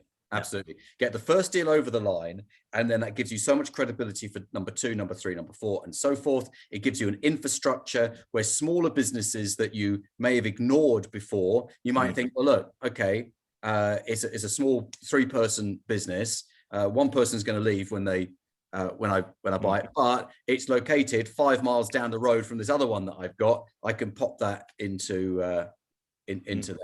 Mm. We're getting to the stage now in the sort of the Manchester, Lancashire area where we can drive for 20 minutes to another location, then drive 20 minutes to the next one, 20 minutes there. So it's kind of all linking up, and that has a value in that you can move staff around. It's easier from a management perspective. So then another acquisition that's 15 minutes down the road from another one has a greater value in your mind because of the locality. Everyone's going to have a different measure of what that value is. So you and I, Jason, could look at the same business. You think it's worth X, I think it's worth Y. Does that mean that you're right and I'm wrong, or vice versa? No, we're both right, but in different circumstances, it's worth different amounts. Yeah, I did one other thing that was important as well during the 2 weeks, and that was... So you've done all this in the last 2 weeks, haven't you? Yeah. I did another thing that was important, and I reread The Alchemists. Oh, yes. And that I reread that, and that's brilliant. And that's about Jim Ratcliffe's story and how he built up using this sort of methodology, how he built up Ineos. Yeah, exactly. I was just turning around there because I thought it was actually directly behind me, which may have prompted to say that. But no, it's a great story. Absolutely, that's a good story. Yeah. Retained his equity, just used debt to make the acquisitions, because debt can always be refinanced, and interest rates change. You can move to different products. But it's a very motivational story. Yeah, richest person in the UK in 2018. Yep. Yeah, just from buying manufacturing, gas, chemical, oil type businesses. Yeah, brilliant. Which other people thought were dead. So that's cool. All right, thanks. Yeah, nice one. Jason, great attitude as well. Fantastic. Cheers. Bye. I look forward to hearing what happens next. Okay, so I think I've got one person remaining on my list here, which is David Allison. David, are you with us, David? Hi, Jonathan. Yeah, I am. Hi, how are you? Good, thanks. Good. Yeah, so something very specific, you said. Yeah, it was quite a specific question. So I'm in the education market looking to purchase. Yeah, it was schools. Yes. Yeah, private schools. I think since last time I've visited them all. So I've had phone calls with all the owners, visited them as well. Okay, great. All very different, but all very the same, if you know what I mean. The distressed element is the same with each of the sellers. And what is the distressed element then with sellers in that sector? It's age, basically. Time. They've owned the company for the minimum was 25 years, one lady 40 something years. 3 of them are sole traders and only one of them is limited company, which is a bit tricky when you come to find information. I don't know if there's a place you can find, with Companies House and various other places. No. Their tax return. So if you're self-employed, a self-employed business owner, so you're a sole trader, then you still have to have business accounts. Yeah. It's just that they're private rather than public information, but their accountants still put together accounts for them. They do, yeah. And I'm starting. So the next stage wasn't to go to heads of terms for me, because these were all deals where they wanted to sell the properties as well, and that's not necessarily what I wanted to do. So I started the due diligence process with my accountant and have started to go through that. One school's given me all the information I need. The others are still pending. It's quite. In fact, it's the limited company that's given me all the schools. The other, all the details. The other 3 haven't. Interesting, that, isn't it? Yeah, very. And I'd say that was the one that was most interested in moving forward as quickly as possible as well. So what seems to be the issue? 2 issues really. One is raising the capital to buy the property. Now, I've talked to a REIT that may be interested to do that and then lease it back to us to manage over a long period of time. And that's still a possibility. The other option was to take the business for the assets and then try and mortgage it, to buy the properties at a later stage, if that was doable or not. So that's another option as well that came up. But the issue, two issues. One, it seems to be the EBITDA is not that fantastic on the first one I looked at, and that could cause a problem with trying to get a mortgage later for the building. Yeah, because a commercial mortgage is just like a residential mortgage. You've got to prove affordability, and there's got to be a certain coverage. It's going to be different for each lender. Yeah. And then the other option was there is funding a sort of a through a sort of repayment type loan, but they're saying you need the 25%, and it was ways in which you could access that 25%. To support. So the way they have seen it then is that you are making a purchase of the property, and therefore you put in a deposit and so forth. Now, with the sole trader businesses, the properties therefore must be owned by them personally. Yes. Wow. Okay. Your starting point then might be the company.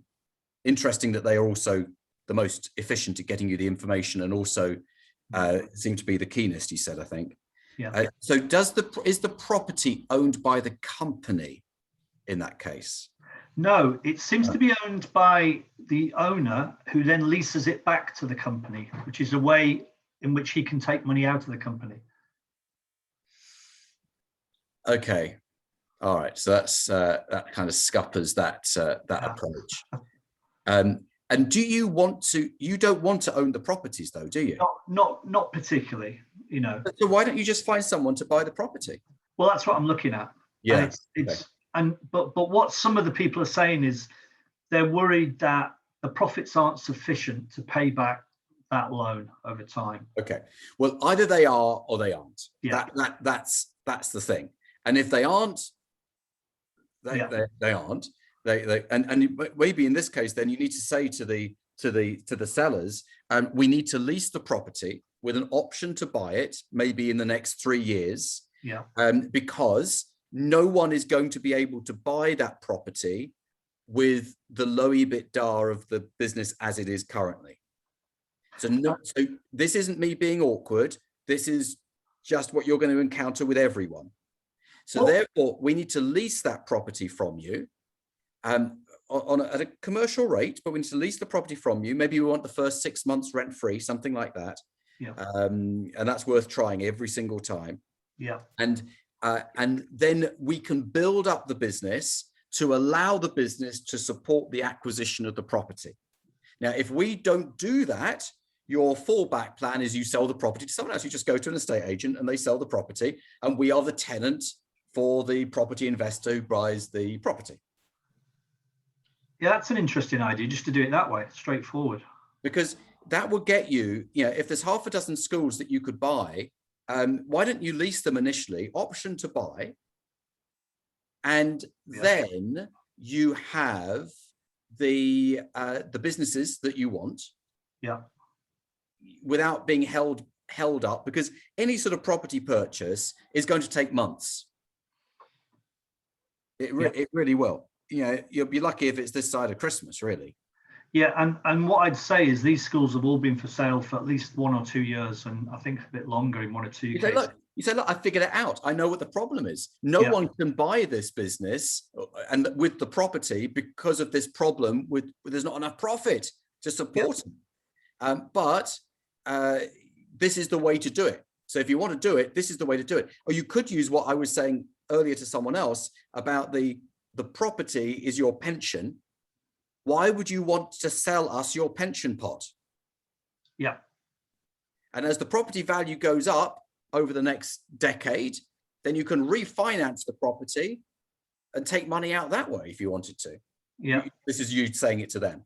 I've sort of mentioned that already, but I actually think the PropCo idea, PropCo-OpCo idea, where I would be the OpCo, is possibly a better solution for them. Yeah, look, if you don't want the property, this is the way of doing it without buying the property. But you've got to convince them that keeping the property is in their best interest. But if they absolutely want to sell it, say, look, but I need okay, they give me the option to buy it. We'll agree the price now, but I can't get finance. No one can get finance. Yep, absolutely. Yep. Well, that sounds good. That sounds an answer, actually, I think. There's, you know something, there's always a way of doing it. And if there isn't a way of doing it, you just move on to the next one. Yeah. I see sometimes people sort of bashing their head against a brick wall with one particular deal. I say, well, where are all the others? Because if something just proves too difficult, maybe it's not meant to happen. Go and do it with another business instead. I think that's very true. And I think the problem you can get into is getting too personal with these opportunities, that they are just opportunities. And if it doesn't work, it doesn't work, and walk away. Yeah, exactly. Let me tell you about one that we agreed on Friday. So this is a really large one down in Chatham in Kent, and the seller has care homes as well. And this is kind of like their only nursery. It's away from where they live. I think it's just become a bit of a pain to them. So he's got a loan of £360,000 that he took out to buy it in the first place. And he wanted to get his 360,000 minimum. By the way, a broker told him $500,000. He'd get $500,000, but he wanted he told me it's minimum 360,000. I'm actually talking to him in the car on one of my day in the life videos, one of the most recent ones. And he dropped with me to 200. And he got Lloyds to agree to take part of that outstanding loan and move it over to one of his care homes. So he's got quite a cooperative bank, because the bank knows he wants to dispose of it, and also he wants to buy another care home, and he can't buy the other care home till he's got rid of the nursery business. So I agreed with him on Friday to pay 185,000, and the way it's structured was, originally it was 180, which was 36,000, if I'm getting this right, times 5. So and I'll tell you how I got to the 36. I said, what are your loan repayments on this loan that you've got? He says about 2,800, 2,900. Okay, so I said, what if we pay you the equivalent of 3,000, so it covers your loan repayments, so 36,000 a year for the next 5 years, gives you one, I think my maths is right, but gives you 180. Yeah. And he said, well, look, can you do 190? I said, I can't do 190. I can do 180. And that first 36,000, we won't give that to you on day one. We'll pay that monthly, £3,000 a month for the first 12 months. And then we'll do it annually. So £3,000 a month for the first 12 months. And then 12 months after that, 36, 36, 36, 36, or whatever it is, to add up to the 180. And he said, but Jonathan, 190, if I don't get 190, I'll have to put £10,000 in order to get it over the line with Lloyds. I said, okay, well, let's go down the middle. We'll pay you 185. So I'll pay you £5,000 on completion, and then £3,000 a month, 30 days later, 60 days, 90 days for the first 12 months. So we're buying a business for 185,000 with only £5,000 required on day one. And to put that into context, because I know the figures and I know the exit value, that's a £1 million business for in value for us. So everything is doable. You've just got to find a way of doing it, but you're always going to be helped if you've got a motivated seller. Yeah, absolutely. And I first spoke to that guy, by the way, last summer, and you've all got the recording of that. It's in the private YouTube channel. You've got a recording of me talking to him last summer. Yeah, fantastic.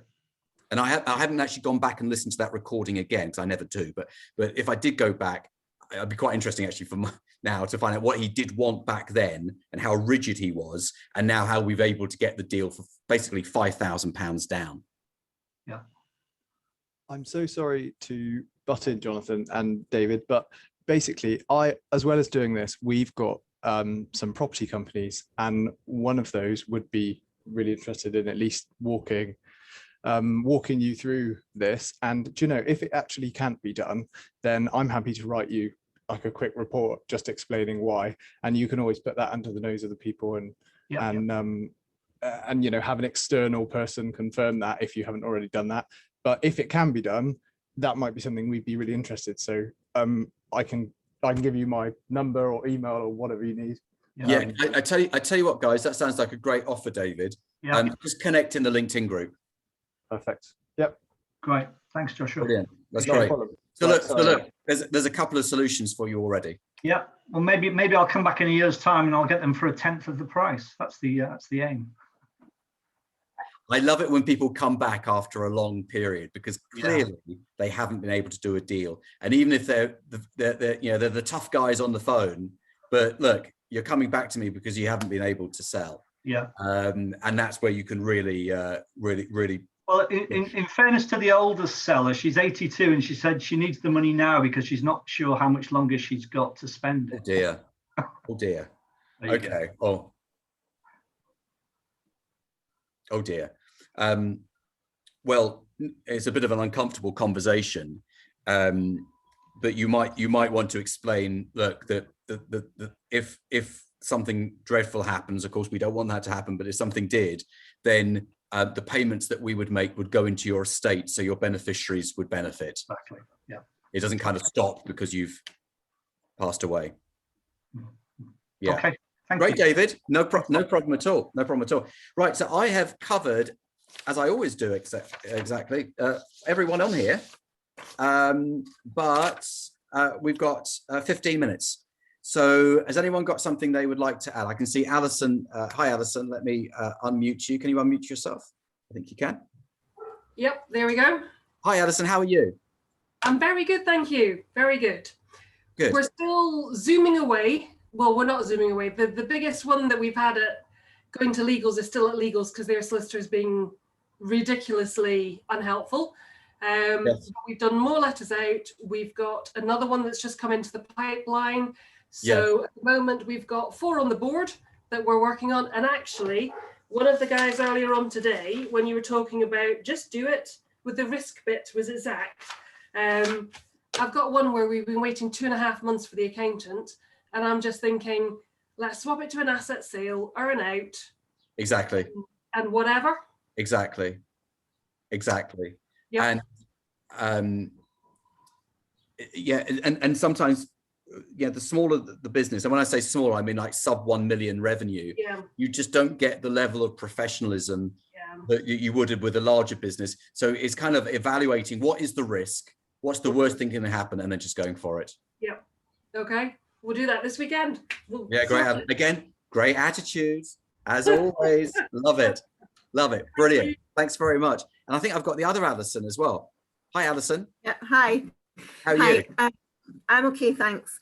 Mine was a bit of advice for David, and I'm not sure if this is would apply, but I think particularly with an older seller, is there not the option around property to ask them to get their pension scheme to buy the building? So then they get a release of capital if it's real, that's what they really want. And possibly for the 82-year-old who's also looking for money now, if they have enough money in their pension, if the pension buys it, then they still get an income from it as if they're leasing it to you, but they also get some capital released immediately, which I think would probably work. That's a really good idea. Yeah, I've got to say, it's not pensions and things. It's just not my skill set. It's not something I know very much about. So, with these sorts of things, if you've got an accountant up your sleeve who can write up a one-pager to describe it for someone, then you can just hand that and say, look, it's not my field, but my accountant says if your pension scheme buys it, you can do this and this and this, and you get tax relief on this and whatever. Yeah. Great. And how's everything going up in Scotland, Alison? Yeah, not too good, to be honest. I've had Okay. 2 or 3 things that start, nothing really coming to fruition just now. I have one that I'm still speaking to the seller about. She's quite a motivated seller. She's just turned 70. Family member died recently. She's quite keen to get rid of the business, but if I'm honest, the more I look at it, the less I see that there's in it. There's not a lot of profit in it. There is a building, and I'm bizarrely. Could it what could it make if you owned it, Alison? Well, I thought about 50k, but I'm not so sure. She's got her daughter works in the business as the part-time manager. She's involved, so I need to get rid of both of them to have to put in a manager. So it's just dwindling what the profit would actually be. But there is a building, and bizarrely, I'm interested because there is a building, because I see that as an opportunity to build up my capital portfolio as well. So I am still thinking about it. She hasn't been able to come back to me with a valuation for the building. So I'm kind of thinking that I might be prepared to offer the value of the building and get the business wrapped up with it. And Yeah, absolutely. if I can do that, then Yes. I'll go for it. Yes, exactly. So sometimes you see businesses that are listed where they have a freehold price and a leasehold price. So basically, if you buy the property, this is what it is. If you don't buy the property, this is what it is. So if you can get the freehold price reduced down to the level of the leasehold, then effectively you get your free business. Yeah. And a property below what they wanted. Yeah. And you know, Alison and I are in the same sector. There's a huge amount of opportunity at the moment, Alison. Yeah, it's Huge. I honestly do think it's different in Scotland. I don't know whether you'd agree with that, but I definitely find it's different. People are trying to hold on to their businesses right now. But they are. But to be fair, there's the same in England. It's no different. It's almost like if that is your expectation, that's what you find. But what I do know is that there is an opportunity for you right now that you've got to really make the most of. I don't know whether you read just last week, two or week before, 2 huge private equity deals in the sector. Yeah. It's very, very acquisitive. Yeah. And you've got a great foundation for buying some. Yeah, maybe I should be selling. Maybe. Well, buy some. Well, yeah, but buy some first to get yourself as big as possible, and then sell. Yeah. Yeah. Okay. Ask if you need any help. Okay. Okay. Thanks, Jonathan. My pleasure. And sorry, Michael, I just realized your hand's at the top of the screen there. I didn't realize that it was there. How are you, Michael? Could you unmute yourself for me, Michael? That's it. You got it. Oh, hi. Sorry, that was a while back when you were your initial introduction, when you were talking about what you were doing. Yeah, I was going to ask you whether you said you've been sending letters. Did you send letters back to those? I mean, you've sent already. Do you follow up with the follow-up letters? But you got to follow up to the follow-up to the follow-up to the follow-up. And when you've done all that following up, you follow up again, and you keep on following up. Do you remember my analogy of the pizza shop? We've got our pizza shop. We don't just put the leaflets through the doors once. We get a flurry of activity. We don't say, okay, well, that's it then. We've sold all the pizzas. You probably would tweak the letter a bit differently. Absolutely, yeah. So I always look for a new angle, and I just try and find it. It's just being creative. It's just saying, okay, what can I talk about this time? What's the reason? Right. You may have seen the article about us in Nursery World magazine, blah blah blah. So I'm just looking for a new way of communicating with them. Basically saying the same thing, but with a different approach. All right. Yeah. Thank you. And then of course, once you've rotated through several letters, you can always come back and start again. Right. With the same sort of one, because no one's paying that much attention to it, like you are. So you can say the same thing a few months down the road, and who cares if anyone says it's the same letter? I don't care. Right. Okay. Sometimes we care too much about what other people think when we do something like this, but that's always going to hold us back if we worry about that. Yeah, but then I suppose it also impresses on the recipient that you are serious about it. If you just send one and you don't follow up, yeah, they might think that, you know. You're consistent. Yeah, you're consistent. And, you know, I think that being persistent and consistent are both good qualities. And I think that if you give up too early, you don't realize, you'll never realize how good something could be.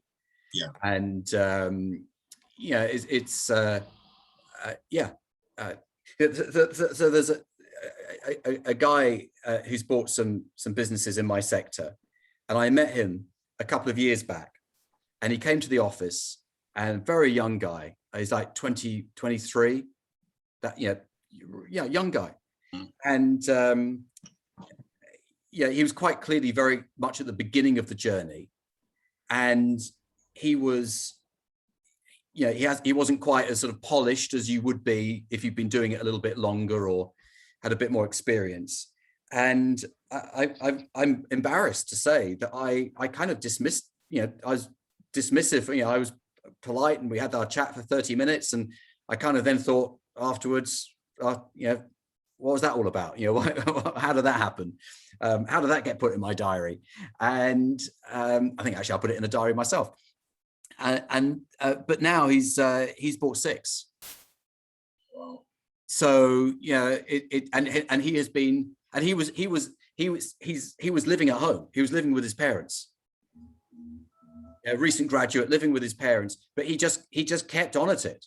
He was a bit of a blunt instrument, I imagine. He hadn't been on this training, but so he didn't really have too much finesse about it. But he just plugged away. He just kept on going.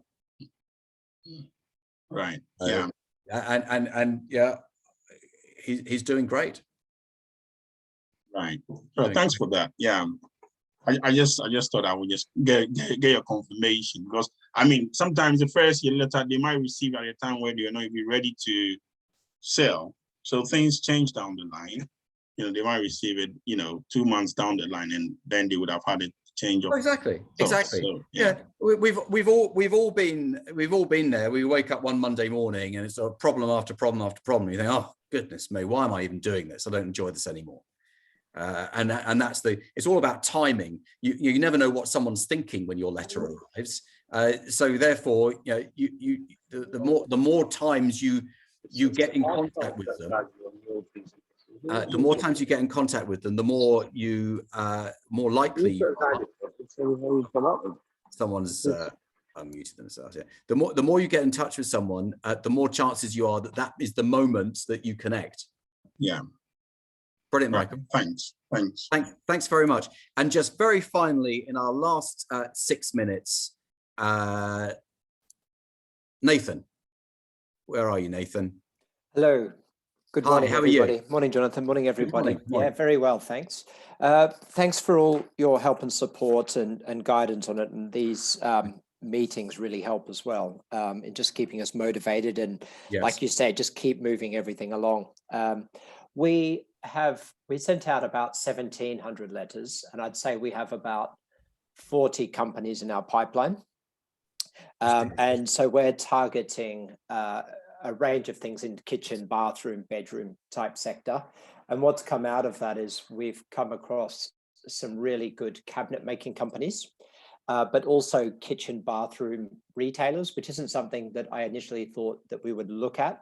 But now if we're bolting on a couple of cabinet makers and then supplying through to the reseller market, you know, with the kitchen, bathroom, bedroom, we could end up building quite a sizable group. One of the things that we're finding is actually kitchen and bathroom and so forth, it is quite profitable. Like they are achieving sort of 30, 40, 50% gross margins, which is good. Okay. And that's obviously on product, but then obviously they've got all their costs. But what we're finding as well is that there might be 1 or 2 directors that are in the business, but they're very key to the business. So even at 2 million, they will be the key deal makers, you know, for sales. Absolutely, because it's a sales-driven business, isn't it? Absolutely. So it's all sales, and that's the businesses that we already have in that. You know, it's day-to-day sales. It's not like a monthly subscription where you're just getting that regular pipeline. How would you recommend structuring an earn-out deal whereby the two key people, the directors, would be leaving, who are your main income drivers, because obviously they need to be replaced. And when you replace those people to do sales, there will be a period of build-up, over time. And that could be 12, 18 months, 2 years to really get that back to a normalized level, I would imagine. Yeah, I think the sellers of a business like that need to realize that the value is being diminished because they are central to the success of the business. Exactly. And all they have to do is read any book about selling your business, and it will say on page 1, you need to remove yourself from the day-to-day. If the business is dependent on you, you might not even be able to sell it. So that's kind of like an accepted, you're not telling them something that they can't find out elsewhere. Yes. So we've got ourselves a challenge here, because if they are bringing in the new customers and they have that expertise and those relationships and probably a decade worth of experience or even more of doing you've hit the nail on the head there. Yeah, absolutely. The challenge is, you can't bring in a couple of people to sit behind desks and expect them to do the same straight off. So you could get them to recruit those people and start training them up before they sell. Mm-hmm. And then in the handover period, for the next 6 months, they manage those salespeople to make them self-reliant, if that's the right way of putting it. Yes. But they're able to produce. Now, the thing is, they'll never do as well as the founders, because the founders had some magic to them that got them to where they were now. So, they clearly 100% very, very good at what they do. Yeah. So you definitely need to explain this and say, look, this is the problem that we've got. So how do we buy a business where the two breadwinners walk out the door with a couple of juniors who are still in the training process and probably haven't proven themselves yet? The only way to do it is to link the future success of the business over the next 36 months to what we pay. Because we would be very foolish to say, look, this is what the business is worth now, and we're paying for it now, but look, this might not happen the next week or next month. Sales might fall through the floor.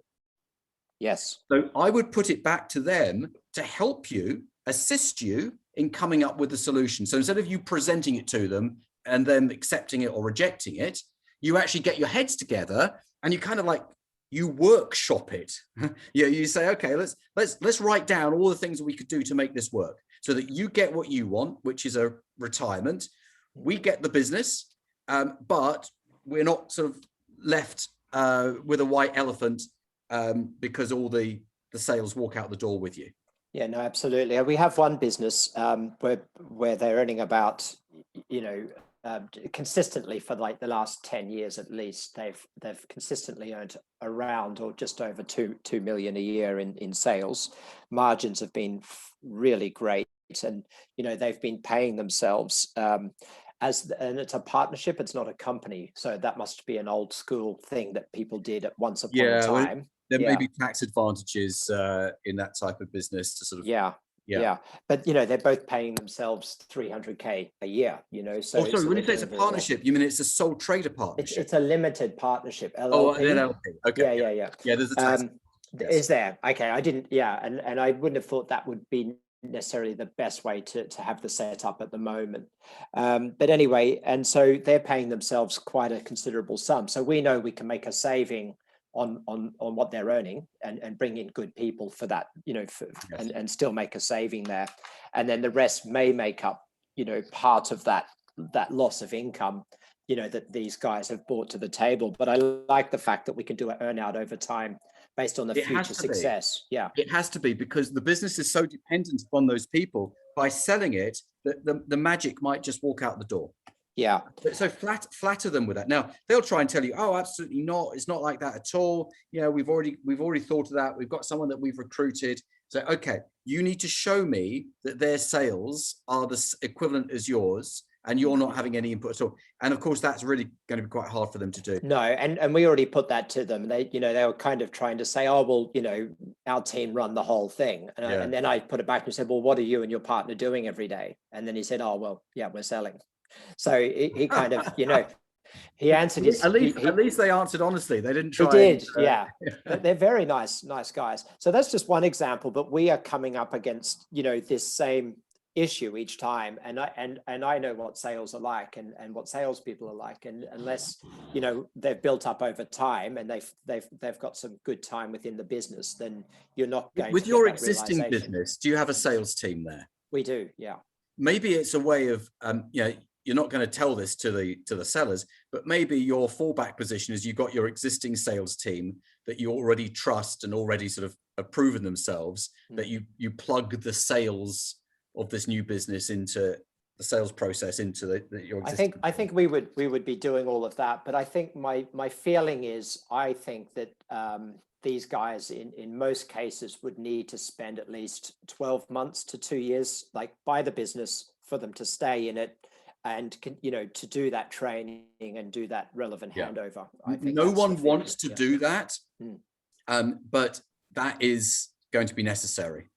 I think it's realistic, and when I put that to them as you know, because he said, oh well, I've got a golf membership, I haven't even used it once this year, and I said, well look, you know, we need to start planning around that, because, you know, I don't know if you could expect that this time next year you would be in a position to be able to do that. You know, you might still be in the business as part of the handover.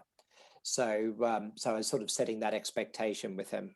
But yeah, I do like how you're saying, you know, whatever the solution ends up being, we need to make sure we peg it to future sales. Yeah, that's great. Otherwise you could be left with a problem.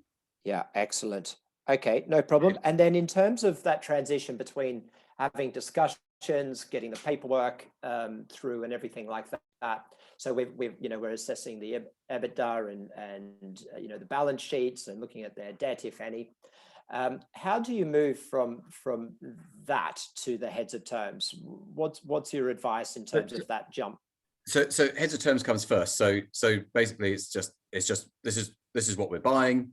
You know, you're buying assets, because you can't buy shares. There's no shares. So you're buying the assets of the LLP. So it's an asset purchase. And this is what we're going to pay for it. This is how it's going to be structured. And this is our target date. And here are any special conditions, one of which, of course, is that they recruit and train up new salespeople. And that is kind of your starting point before you do any DD around the sales and the margins. Yeah. And okay, the assets, no and the assets and the liabilities. Yeah, I mean, part of our pre-qualification is we obviously look at the balance sheet and the P&Ls just to see if it's something that it's, you know, going to be worth our time to buy. So we're doing the NDA on the first email, you know, thanks for the conversation. Here's our questionnaire, you know, get the paperwork back to us with the P&Ls and balance sheets and things. And then from that, we say, okay, yeah, this is worthwhile looking at. And so now we're saying, well, think about the numbers in terms of what you want. And then so for us, now's the heads of terms is sort of coming as the next step, and looking at the liabilities and things like that. And if you've got 40 options in play, was that from one mailing or more than one? It is from one mailing. Yeah, it's from one mailing. So I used your template, but I absolutely customized it. Of course. And every single one of them came back just feeling pretty special that we'd contacted them. Like it really touched, you know, on the important things for them. So the fact that we're from the same industry, the fact that we understand that building a business is difficult and takes a long time, and all of those things. And yeah, so each response came back very personally, and they said, well, why did you choose our business? And then I'm actually very honest. I just say, look, you're one of 1,700 that we sent out, and we've actually got quite a large pipeline. And so that sort of prompts them to either be quite serious about it with us, or, you know, or not.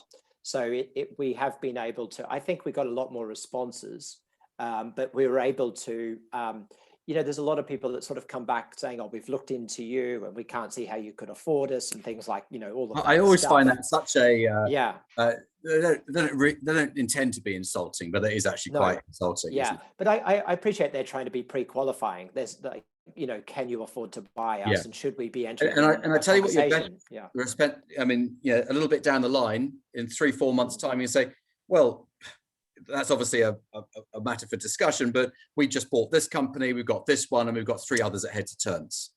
Yeah, so that's what we do now. We just say, talking to, then that's absolutely fine. Yeah, and I'm certain of there's probably about 25 or 30 sort of characters like that. They want to sell their businesses for sure, and otherwise they wouldn't have reached out. So I am sure that on the second round of, yes, you know, so we gave a nice response and said, you know, thank you very much, and this is how we operate. Because a few were asking about, oh, which companies have you bought and how much did you pay for them and all these sorts of things. Of course, we're not going to delve that sort of. That's just so naivety on their part. Yeah. Yeah. But we just said, look, you know, you would appreciate the same level of confidentiality. So of course, we're not going to divulge, you know, that sort of information, but we would be happy to talk further about your business. But so I'm sure price is one of the clauses that is covered by the confidentiality agreement. So by telling you that, I'd be in breach of that, and I wouldn't want to do so. Yeah. So I think we will probably get to heads of terms with, I think, at least 6, if not more. I think so too. By the end of the year is to, my aim this year was to do 12. I haven't done one yet, but there's been a lot of deals where it just wasn't worth moving forward. You know, a lot of companies were saying, oh, look, I think, 700,000 sounds like a really good number. And then we looked at the EBITDA and assets and things like that. It was coming out about, we wouldn't really be purchasing for more than 100,000 or something. Sure. Yeah, but listen, keep those on your spreadsheet, because they're the people to go back to in 6 months' time when they realize they haven't got that amount or someone else has talked sense into them. 100%. So we've actually, our view on those is maybe some of them are still a good buy. And maybe we don't buy them for 100,000. Maybe we buy them on an earnout, but they stay in the business for the next couple of years, and we work with them, and they build the business for us. So that's the way we're kind of looking at that. You've got great deal flow, and that is the key to everything. Yeah, and that's what we said as well to some of these people that look, we're already agreeing terms and deals that are, much more attractive than this. So we can't go, paying the sort of money that you want, because that's just not, it's not what's in the marketplace. You're looking at 3 times your EBITDA. You don't have any assets in the business to really lend against. Actually there's a business here to be built. We can see that, but you're probably going to have to be involved in that. And so we set that expectation quite early with them. And that seems to be working really well. So even these people with these unrealistic expectations, they're coming back to us going, well, actually, let's have a chat and see how we could work together. So yeah, exactly. We'll see how that goes. Exactly. Is it preferable just to get people out of the business and move on with it yourself, or do you sometimes keep them in the business and make them work for it? It kind of is one of those all depends answers, because it depends whether you need them. If you don't need them, let them go. Yeah. If you need them, keep them in on a consultancy so you can get rid of them anytime you want. Yeah. Okay. Yeah. My feeling is in most cases it would be better for us and also for the business if they stay in it.